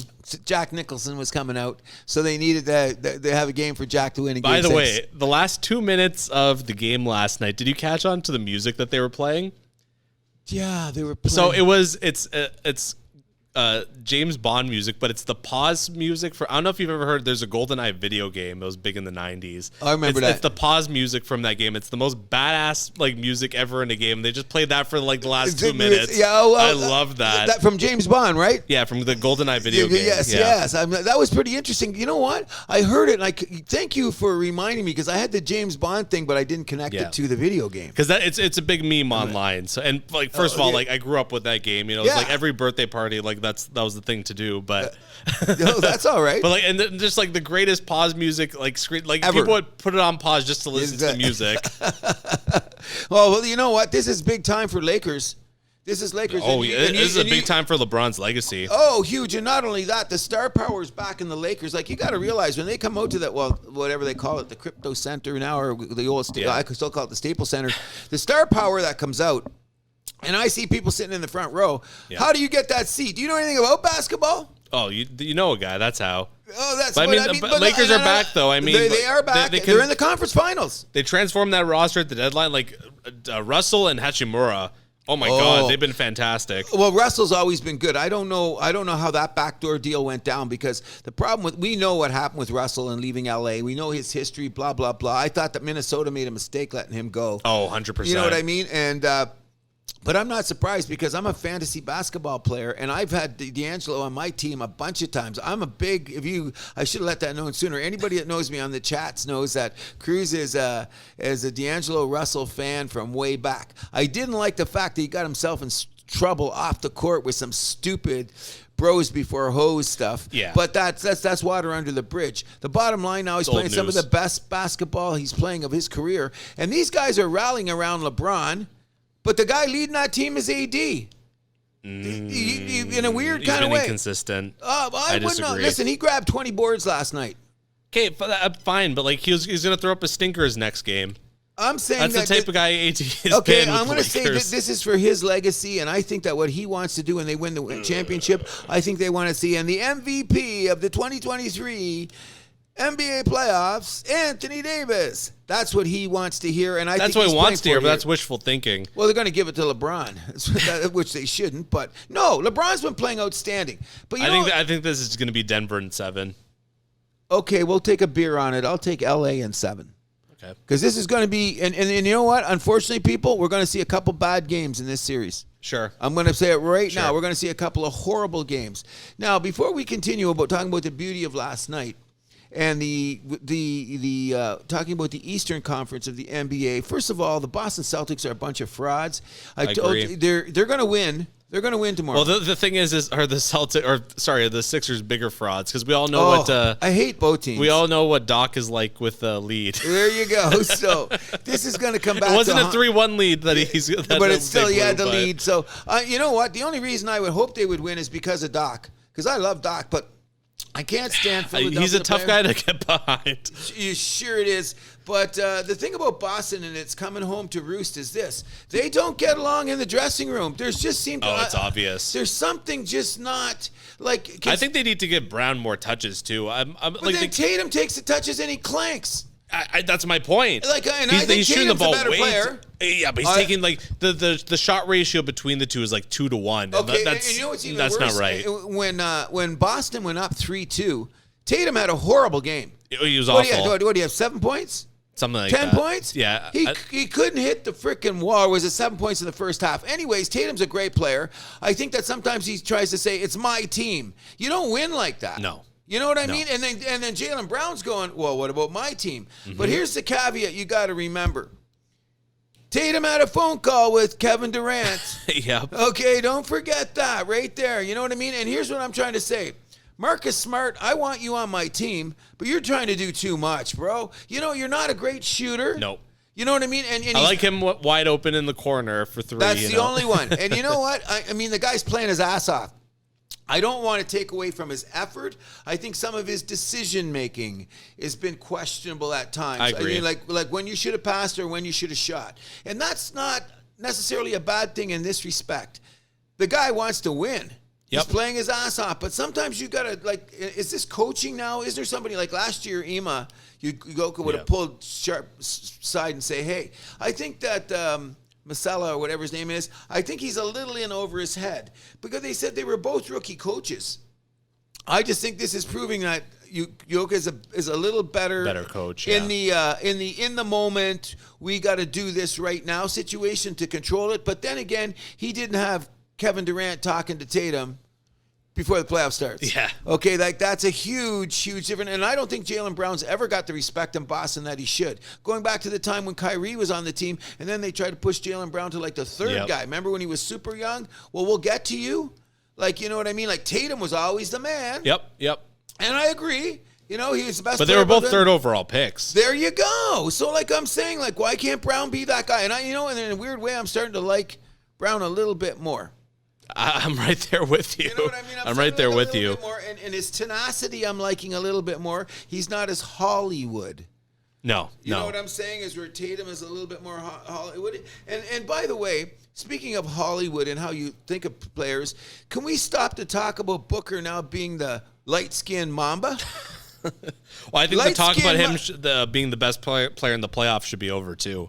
Oh, yeah, no, that's done. For me, it's been Jimmy Butler. Oh, we're going to get to that. No. Jokic has been up there too, but Jimmy Butler, man, there's something different about that cat. And I'm going to tell you why, okay? Because we move over there because there's a little something Toronto-related here that people have to start recognizing, and he just got an extension.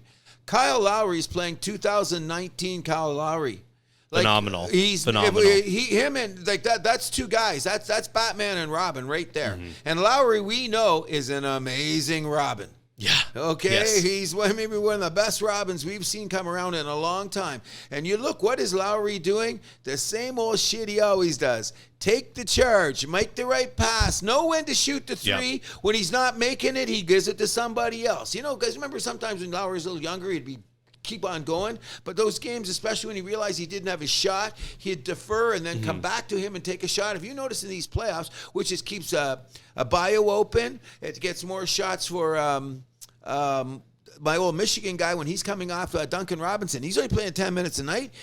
How many key baskets has that guy scored? A lot. And who finds him? Yeah, it's Kyle Lowry. Lowry's finding him. Lowry's about 12, 10, and 8? During these playoffs, he's not a triple-double guy, but he's in on the rebounding, he's in on the assists, and he's playing dirty defense. Yep. You know what I mean? That's a calling card.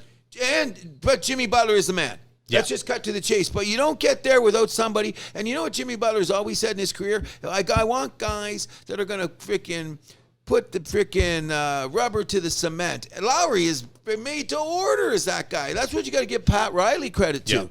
You know, and the great coaching of Spoelstra. We're talking about he's so underrated. I think he's one of those guys that really never got the respect he deserves. He should now. He's one of the best coaches in the league. Well, they're proving the bubble wasn't a fluke. And not only that, let's take it one step further. They usually say a shelf life for a coach in the NBA is about 5 years, then you got to go on. He's 10 years into freaking Miami. Longer than 10. And he's not going anyway. And remember the question marks they had when they brought him in? Oh, yeah. You know, it's the same thing as like when they brought Ty Lue into Cleveland. Like they question these young guys, which is going to get us to another something about the Raptors and the young guy coaching in a minute. However, you got to look at it this way. I hope that the Miami Heat wins it all for this respect. That'll be a stepping stone for Kyle Lowry closer to the Hall of Fame.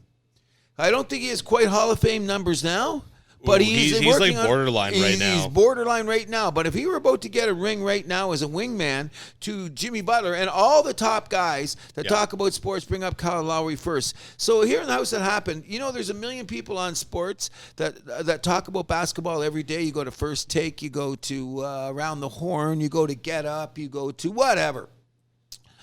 I want to say that my favorite guy is that big, chunky Brian Windhorse guy they call Windhorse. Yeah.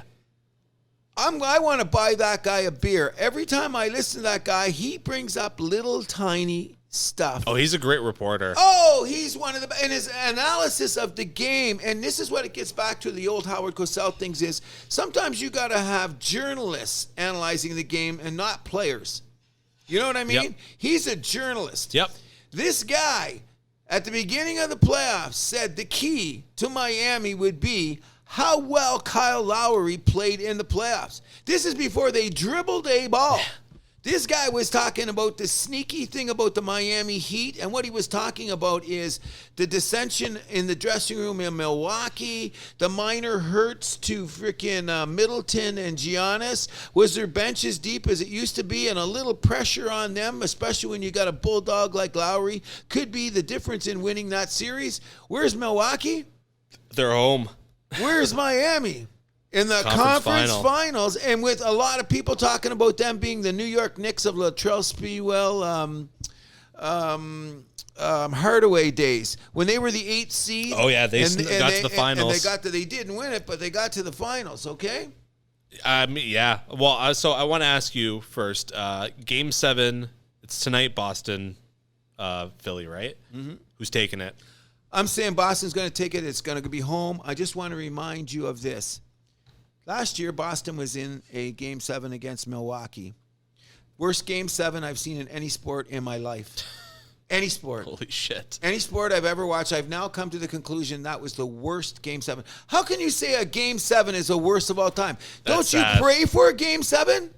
You're supposed to. Okay, so we had a Game 7, and you go back, look at the numbers, look at the style of play, look at everything. It was horrible. I'm hoping we have a better game than that, and I think because of the scoring of Tyrese Maxey and James Harden, we will have a better game.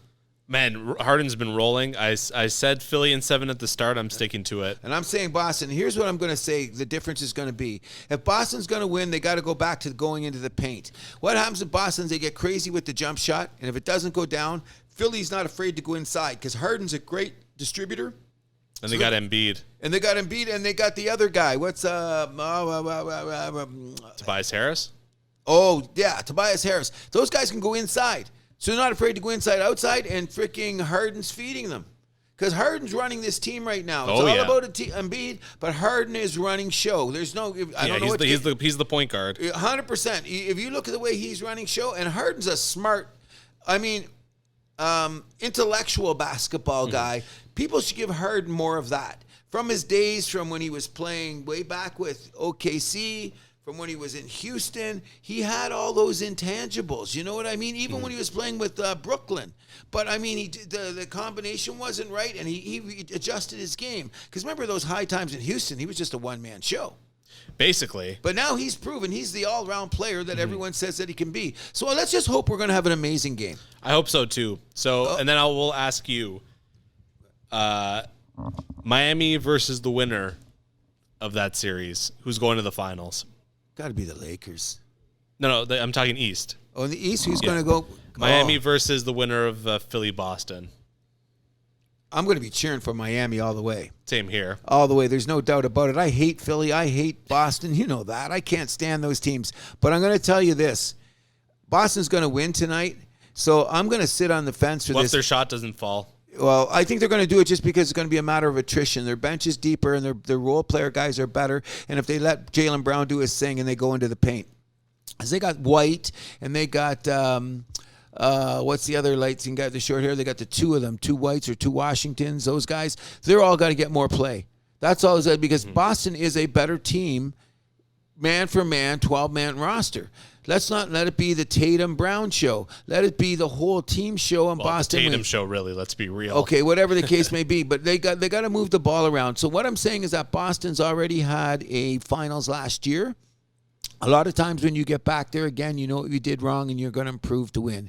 The only factor that's different is that the whole caveat is the chemistry that got wrecked knowing that Tatum was on the phone to Durant. I think that cannot be understated. I'm going to say, on the flip side, I think Phillies really start to figure out their chemistry. Oh, yes, 100%. There's the best chemistry, even going back to 2019, and when they were playing against the Raptors and all this time here. I think this is the best chemistry on the team because Embiid's realizing he can't do it by himself, which is a huge factor in the game. But let's take it one step further here. I always said that Golden State wasn't going to make it because you know why? They had chemistry problems. I don't care what everyone says. They got over in the finals. No. They'll never get over the fact that frickin' Draymond Green sucker punched Jordan Poole. Never. That never got there. Jordan Poole never looked like himself for the whole season. Draymond had his up and down moments during the season. So I think that one of them's gone in the offseason. And Draymond Green's contract's up. They say he's going right to L.A. Lakers? They're saying they're going to get, like what LeBron. I believe it. What they're going to do is LeBron's going to do this. He's going to say, AD, you want to really make a super team? Let's get Draymond and let's get Kyrie. And the Lakers are one of those teams that are not afraid to pay the luxury tax. No, they are not. There you go. They better not be afraid to. They're the freaking Lakers. Okay, so when you're the Lakers now, you don't think that's a reasonable possibility that they sign Draymond and they sign Kyrie? Oh, very reasonable. I mean, people have been talking about a LeBron-Kyrie reunion, and they've been talking about the Draymond is a and that makes a lot of sense. I don't know how those two get along, except for both the fact that LeBron and Draymond. There's probably a lot of respect there. Oh, huge! It's got to be respect, but I heard there's a little bit more to that. But you know what? To be honest with you, I've never been. Let's keep on the record. I was never a Jordan guy, and I've never been a LeBron guy. I respect them tremendously for the greatness that they have, but am I going out there saying, am I cheering for LeBron James? Am I cheering for Michael Jordan? Never. Well, you're a Pistons guy, so you can't. Thank you. Exactly. So, no, it doesn't work that way. And the fact that I've got such an allegiance to the Raptors, too, gives me a lot of reason why. Because, like, freaking LeBron ate our lunch for how many times? Stole our lunch? 3 years in a row. It was just brutal. That ever? So I'm going to ask you, conference final, Miami. Lakers. You're saying Miami, Boston. How many games? Who's winning and how many games? You know what I'd like to see? Butler hitting the winning jump shot on the parquet in Boston in Game 7. That would probably arouse me in so many ways. I'm just saying that. Okay, let me just say I'm not being fair to anybody. I think Philadelphia has a better chance of beating. Philadelphia has a better chance of. Boston has a better chance of beating Miami than Philadelphia does. I think if they get in there, the toughness and the zaniness of Miami will take Philadelphia after game. Because you know Embiid's a bitch. Yep. And nobody's taking a swing at him. Nobody's made him have to look tough. Jimmy Butler's going to get right in his face. He's going to step on people's toes. Lowry's going to get dirty. Abayu, he's going to get there. He's going to be elbowing Embiid in the face. So I'm kind of, if Boston gets there, I think Boston's going to beat Miami, but I think Miami will beat Philadelphia. So what I should be saying is Boston's going to the conference, is going to the finals. So you're calling Lakers, Celtics, NBA final. You don't think that ESPN and TNT and everybody in the world wants that? Come on. Of course. So guess what? And we're not going to say anything about Macaulay's or anything like that, but you watching these rounds now, Boston's going to get every call tonight. We'll see. Tomorrow. So I'm going to... No, it's a game today, 3:30. Tonight. Oh, no. I think it is Sunday, actually. I think you're right. Sunday afternoon, 3:30. 3:30. You're right. Yeah. I'm going to say Miami in 7. That's because your heart's talking and you just want Jimmy Butler We're going to have a Denver-Miami final. Oh, my God. I think that number 1 versus number 8. I don't think Jokic gets through. I think he gets exposed against the Lakers. As good as he is. This is his best playoff year ever. I know. You know what I mean? So maybe he is finally going like, you got to play like this to get there. But we're running a lot later than we want to. So let's just cut to the chase on one more thing that we have talked about that was amazing last night. And you know how happy I am about this, Mr. Milani. But our boy Bassett last night pitched a 9-inning complete game shutout. On 103 pitches. I was absolutely ecstatic. It's the first complete game since 2017 when Stroman did it for us the last time. Mm-hmm. How many times have I said to you, quality start? Yeah. I'm a big fan of that stat, too. That's my number 1 in baseball. Now, I think that the Blue Jays are in good shape, Barrios today is playing at home. We know he's much better at home. Atlanta Braves are arguably the best team in baseball as we speak at the quarter point in the season, because we are now at 40 games, just about 40 games. One of the crazy things that we talked about was you got to win 20 before you lose 20. And guess what? All 5 teams in the American League East did that. That's the American League Beasts. Can we call that? Change it to the American Fair. League Beasts. What we have going for us, and I'm going to say that again, and everyone pay attention to all those people panicking about what the Jays are doing up and down wise, is we've only played 13 games at home. We are now on a 10-game homestand. We should win 7 of these games. We should win 6 to 7 of these games, shouldn't we? Well, the first game we had was against Atlanta, against arguably the best starter in baseball. Yep. Arguably. We beat the guy last night, okay? Now, we got a couple more guys we got to deal with this, including Freed, whatever his name. He's on my fantasy team, so I like real life better than fantasy, so if he gets smacked around, it screws up my week. Because my team's on the rise, I could be in trouble. But we got Barrios, and of course, we have the revelation of the year for the Toronto Blue Jays, Kikuchi pitching on Mother's Day. Yep. Do you know we're one of the few teams in the league that has only gone with 5 starters? Wow. That is a recipe for winning your division. Well, mind you, we've talked about this before. A couple teams have gone with the 6 starters, which could be a winning combination. Well, yeah. Okay, I'm going to give them the benefit of the doubt, because then they'll have their 3 by the time you get there. Why don't pitchers pitch till their arms fall off? I mean, you put it right there. With the arm falls off. Don't you want these guys healthy for playoffs? No. Well, hold on, because hold on, because how many years was it where like your Detroit Tigers would throw out Verlander and all these guys until their arms fall off, and what happened by the time you guys got to the playoffs? They were out of gas. No, that's bad management. They should have known when to frickin' do it at the end. They should have frickin' moved this around. How's that different? How's that any different? I'm going to tell you right now, because here's what you do. You got 5 starters and a decent bullpen, then you know when we started should be Manoah, Gozman, and Bassett, if that's the way it's going to play out the way it is. Because look at last night's game. Last night's game was the Atkins-Shapiro blueprint. The defense was excellent last night, okay? The defense was excellent. You scored 3 or 4 runs, because that's all you're going to need, because we're the Toronto Blue Jays. That's according to Aikens and Shapiro. Have a quality start, play defense, score 4 runs. You win more than you lose. That was the recipe last night. Now, here's another thing that was here last night. We don't get Varsho's swing in all those other parks. Did you see him crack that home run last night? He's going to hit a bunch more. He's only played 11 games, 12 games at the Dome. He's got a Dome swing. I think he's going to hit over 20. Easy. No, he might hit Probably 30. 20. I was going to say at least 25. What's he got now, 5 or 4? That was his 6th, I believe. His 6th, he hitting 30 easy, because look at all the games he hasn't played at the Dome. He's got 5 already. So over the course of a season, you go 4 times, that's 20-some home runs, which he's hit before. And now he's 3rd in the team in home runs. That's what I'm saying. The guy's going to hit 30. His swing is made for that right field porch. Did you see him hit that ball? That ball was out of here, but it was gone. Yep. Kansas City? No. Loud out. What's the other park that Detroit? Loud out. Where else have they played? White Sox. No, White Sox played here. No, what was the other big park that they played in? Kansas City. Anaheim. Oh, yeah. Out.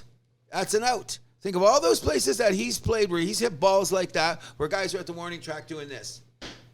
Okay? Now that swing is made for order. So I'm starting to give these Shapiro and Aikens guys, they're good baseball guys. They were perennials in Cleveland. Yep. Okay. With a lot smaller budgets. Okay, so now they got a bigger budget, and here they're going like this team. I'm still saying the Jays will chase down Tampa Bay.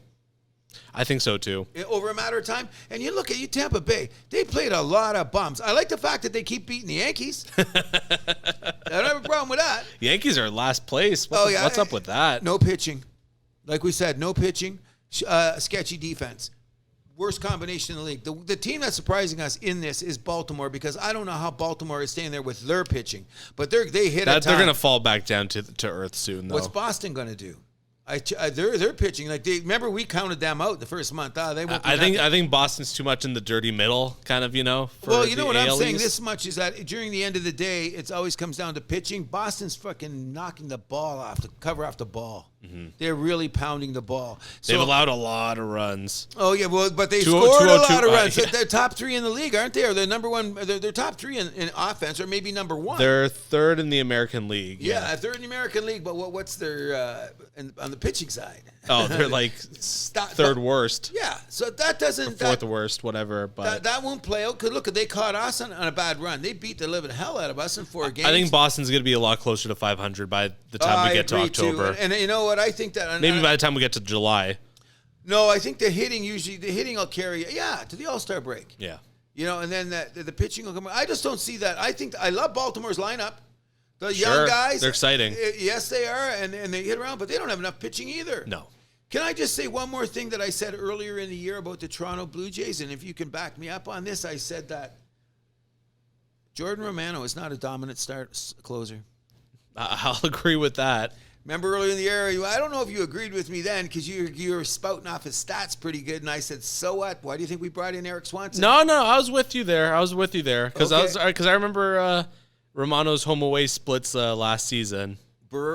Barrios were worse, but he's playing better on the road this year, which I'm going to give him credit for. I'm just saying the surprises in the league. We're going to talk more about baseball, especially when playoffs are ended, because we're getting near the end of the show. I don't want to drag this out. I'm really surprised still at the Minnesota Twins. I think their pitching staff is starting to look like something. We'll get more in depth in them later. I think that they're going to be there for the long haul in a weak division. What's going on with the White Sox? They are the biggest joke in baseball. They ran a Hall of Fame guy out of town, which they should have at the time. Because He shouldn't have even had the job to start. There you go. But now, can you blame it on him? He's not around. So what's now, Chicago? I think they got too many Tim Andersons. How so? What do you mean by that? I thought Tim Anderson was going to be a great everyday ball player. The guy you're going to pencil in, he's going to be great. Between the bitching and the frickin' nicks and errors and minor injuries, they got a bunch of guys that seem like that. And who's their starting rotation? Nobody. we're gonna get back on them. But Chicago was considered by most pundits at least a playoff team. I mean, I thought they would be at least 500, like People thought 83, a lot of 84. people were telling them to win the division. The scary team in that thing is, and I can go back to my old friends, is don't count out the Detroit Tigers. They are an incredible surprise. Now, they're a little under 500, look, right? Yeah, they're 17 and 20, but I mean, who's hitting on that team? That's the problem. They got they got a good bullpen. Who's going to hit, though? I don't know. We're going to Who's figure it out. gonna Maybe the guys will come around. Maybe they're going to bring them up. They're second last in runs scored in the American League. But where are they at? They're top 10 in they're top 10 in pitching, aren't they? Yeah, they're kind of in the middle, though. Like, yeah, they're right in the middle, but I don't think that's good enough. What's that? I don't think that's good enough. Well, look at the division here. Here's the thing about Detroit. I love them. I know you love them, so I'm gonna put this. I'm gonna put on the kids' gloves here, but listen, steady improvement with this team. It's great. Not there yet. Maybe next year. Their biggest downfall is their run differential. Well, because they can't score. But that could come around. Let's give them some time. You know what I mean? Like, the thing about the Detroit Tigers is it's almost a month and a half. Okay, that's good. So we haven't got to June yet. I'm going to say the thing about them is I really like I'm pulling up their roster here, okay? Come on, get up here on my screen. Okay, when you look at the roster here, okay? Let's look at some of these guys. Riley Green. This kid is young. He's going to be great defense, by the way. You seen him play defense? Okay, I say he can hit more. He can see. I'm not sure about this Spencer Torkelson guy. I haven't really looked at him very closely. Their third baseman, this Matten guy, huge potential. Hitting 162. There you go. Okay, but he will hit more. It's going to come along. I'm just saying he's going to be there. I think that Javier Baez, we got to farm him out. He's past his best before date, but we need some presence on there. We still got to let Cabrera go because this is his farewell tour, so to speak. I think Jonathan Shoup is a guy that's going to be better. He's still he's on the rise. I think that Scope is like kind of old though, isn't he? No, he's only like 25, 26. He's still got a ways. Really? Yeah, I feel like he's been around for like 10 years. This guy. I don't think so. I'm going to look up him right now. Jonathan Snoop, that's right. Born in 1993. So he is 91. He's 31. He's 30. No, is he 31? Jonathan Schoop, October 16th, 1991 birthday. He is over. I thought From Curacao. Did not know that. I did not know. In any event, I think that what's happening is they've got enough pitching, so to speak, like that they could eventually get there. They got a bunch of young arms, and if you look at them, they only have like a handful of guys hitting over 700 OPS though. Okay, I got you. I'm not gonna say that. So let's flip over here. This is the part that I want to get to. That's one of the things that Detroit's doing according to the gospel, according to Cruz. Okay? Let's take a look at this, the pitching stats, okay? Game started. They only have 1, 2, 3, 4, 5 guys that have started, except for the one guy that was out and they had that Fido guy they brought up because someone was injured and they had an extra day. So the Detroit Tigers are going to the formula. Look, they've only had 5 guys starting. So that's a consistent rotation. Again, pitching isn't the problem. Well, I know they got a hit, but I mean, over a course of time, the hitting will bring it up a bit. I'm saying that, guess what? When it gets down to the end, if you really look at it, whether or not you want to accept it or say anything, that's a weak goddamn division. I think the Tigers are a 75-win ball club at the end of the day. I say they play 500, and 500 could win this division. Why not? Is Minnesota going to stay that great? You were pumping Minnesota's Tigers just like last week. Too. So those two guys, like, I don't know what's going on with Cleveland because Cleveland could switch it on in the second half and suddenly they're there. They're a weird team. They're weird this year too. So I'm just saying that I really the end goal before we end the show today is I think that the American League East is so insane, and one of those teams are not going to make the playoffs. Yep, at least one. At least one of them are not going to make the playoffs. So that what I'm saying is that all these other teams in the American League, they better win their division or they're going nowhere. No one's going to get in on it there. All of a sudden, Texas, DeGrom, on the 10-day. Yeah, I mean, there's some teams in the West that are kind of a wild card, but... Well, Houston come all the way back. I agree they will when the dust settles because that American League West is another team that is another. You got to look at those like right now. You have to look at them. They're all playing like look, they got. If Seattle had won one more game, they'd have 4 20-game winners. So that means that they're going to have 4 teams that won 20 before they lose 20. Mm-hmm. That's another division there. And another division that's really really crazy that you got to start looking at is the National League West. Oh, they're like I mean they're scrambled now. But that's gonna be a dogfight season, and the really thing that the commissioner and everybody in baseball must be really happy about is the division races are going to be mad on everyone there. Like, look at the Central. Oh yeah. Now Pittsburgh's come back to the pack, like we thought they would. Of course they would, but look at that now though.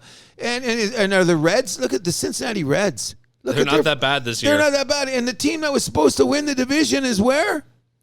I don't know if I'd say that because I think they were predicted as a wild card.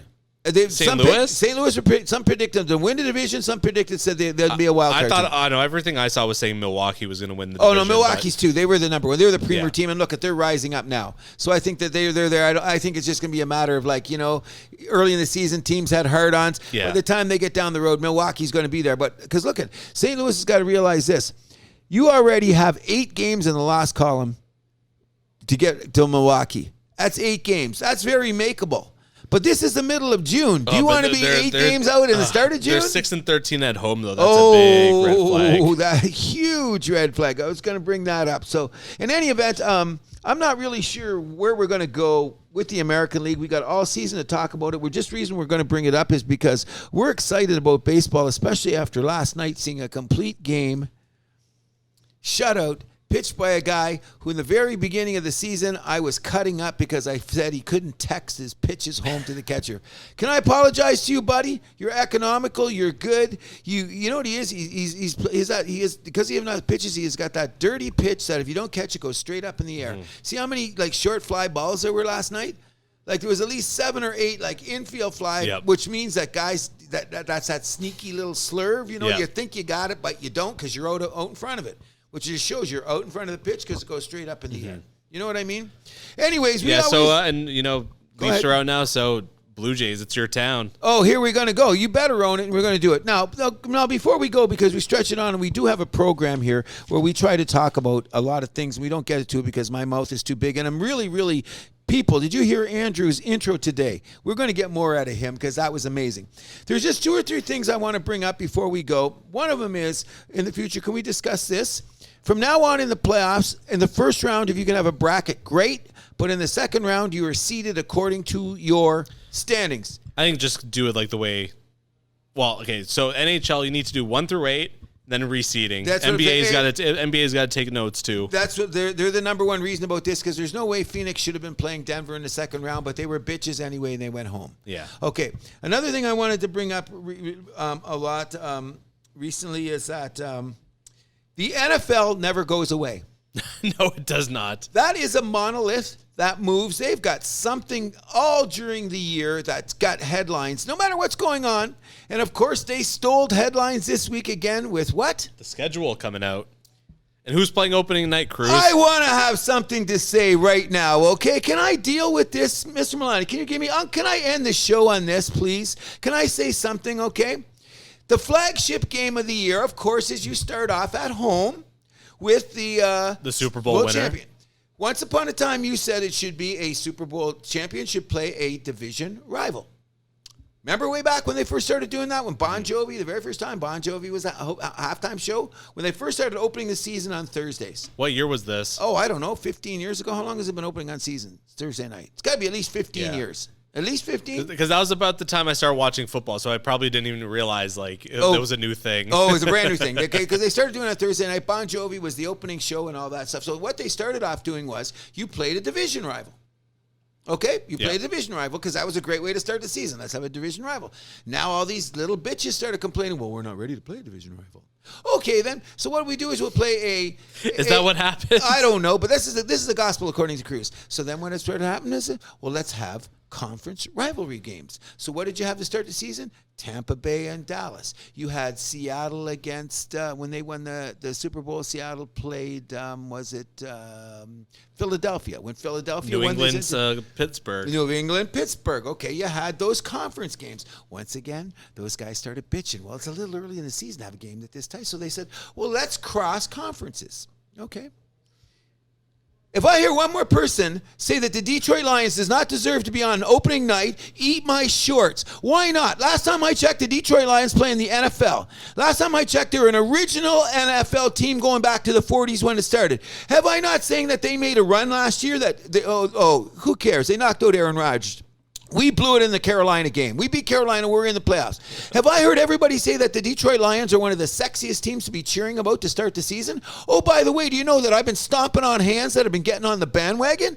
Stop it right now. Why can't we have a chance like everybody else? So I got 3 things to say to everybody that says the Detroit Lions do not deserve to be playing on Thursday night, and I'm not stuttering. Listen really closely, okay? Fuck you, and fuck you, and that's the last time you hear me swear in the house that happens. I'm sticking up for my Detroit Lions. I got a brother, Joe, who's out in Vancouver. Listen to me, bro. We're taking it. We're not letting anybody on the bandwagon. When we sodomize the Kansas City Chiefs in Arrowhead on Thursday night, what are you going to do then? Everyone's going to jump on the bandwagon. Everyone's going to say, oh, we told you Detroit was going to be good. And if we get blown out, everyone's going to say, oh, see, they shouldn't have been on TV. So guess what? We can't win. But I'm going to defend the den, people. You know what I'm saying? Detroit Lions 2023. I'm very excited. I'm not going to say that we're going to the Super Bowl. I'm more optimistic than usual, but I'm a 50-year fan. And what can go wrong can go wrong. We have invented that. We are the Toronto Maple Leafs of the NFL. How's that, people? Well, it's between you guys and the Browns for that. You know, we are cousins. We are cousins. Okay? Detroit Lions, playoffs this year. 100%. We're going. I love it. We're in. We're 100%. We're going to talk football. We're going to go. Anything else you'd like to go on about? Shout out to Super Max Verstappen winning the Grand Prix last weekend in Miami. I'm glad you brought that up. I'm just becoming an F1 fan. I did not realize the magnitude of having a win from the 9th position. Insane. I don't think he did And the way he worked it, it was like 10 laps in, he was already second, third place. Oh, motor! Insane. You know it is because you tell me because you're more Formula 1 fan. I think that he got it faster because that layout. This is a brand new layout, Miami. It's only second year. But and they changed the track a little bit. Yeah, so they got those spots where you can just blow by guys. Not. If you correct me if I'm wrong. not all the tracks have that feature. That you get those times to get in and get out. You know what I mean? That's Yeah, what it yeah. is. But I noticed this Miami track. There's just straight out. Let's give her. I like But that. I mean, he As was an the only amateur guy. man. I mean, he was the only guy that was getting it done at some point. So like, we saw Charles Leclerc. He had I was trouble just getting. gonna say he was there, and then his car.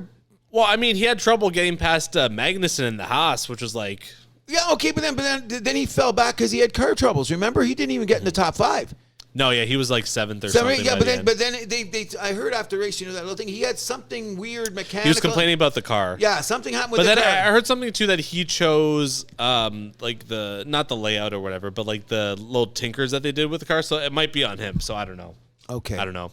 Anyways, Ferrari just okay. doesn't have it this year. That's the point. Okay, so before we go, and we're not really political, but before I go, I got to say But- one thing. Okay, well, I didn't want that in there, but it's there now. It's too late. I don't know if Andrew's going to do this, but everyone knows that I'm a bit of a historian. I pay attention to what's going on in the news. I've often been accused of reading too many newspapers, but I'm just going to say this.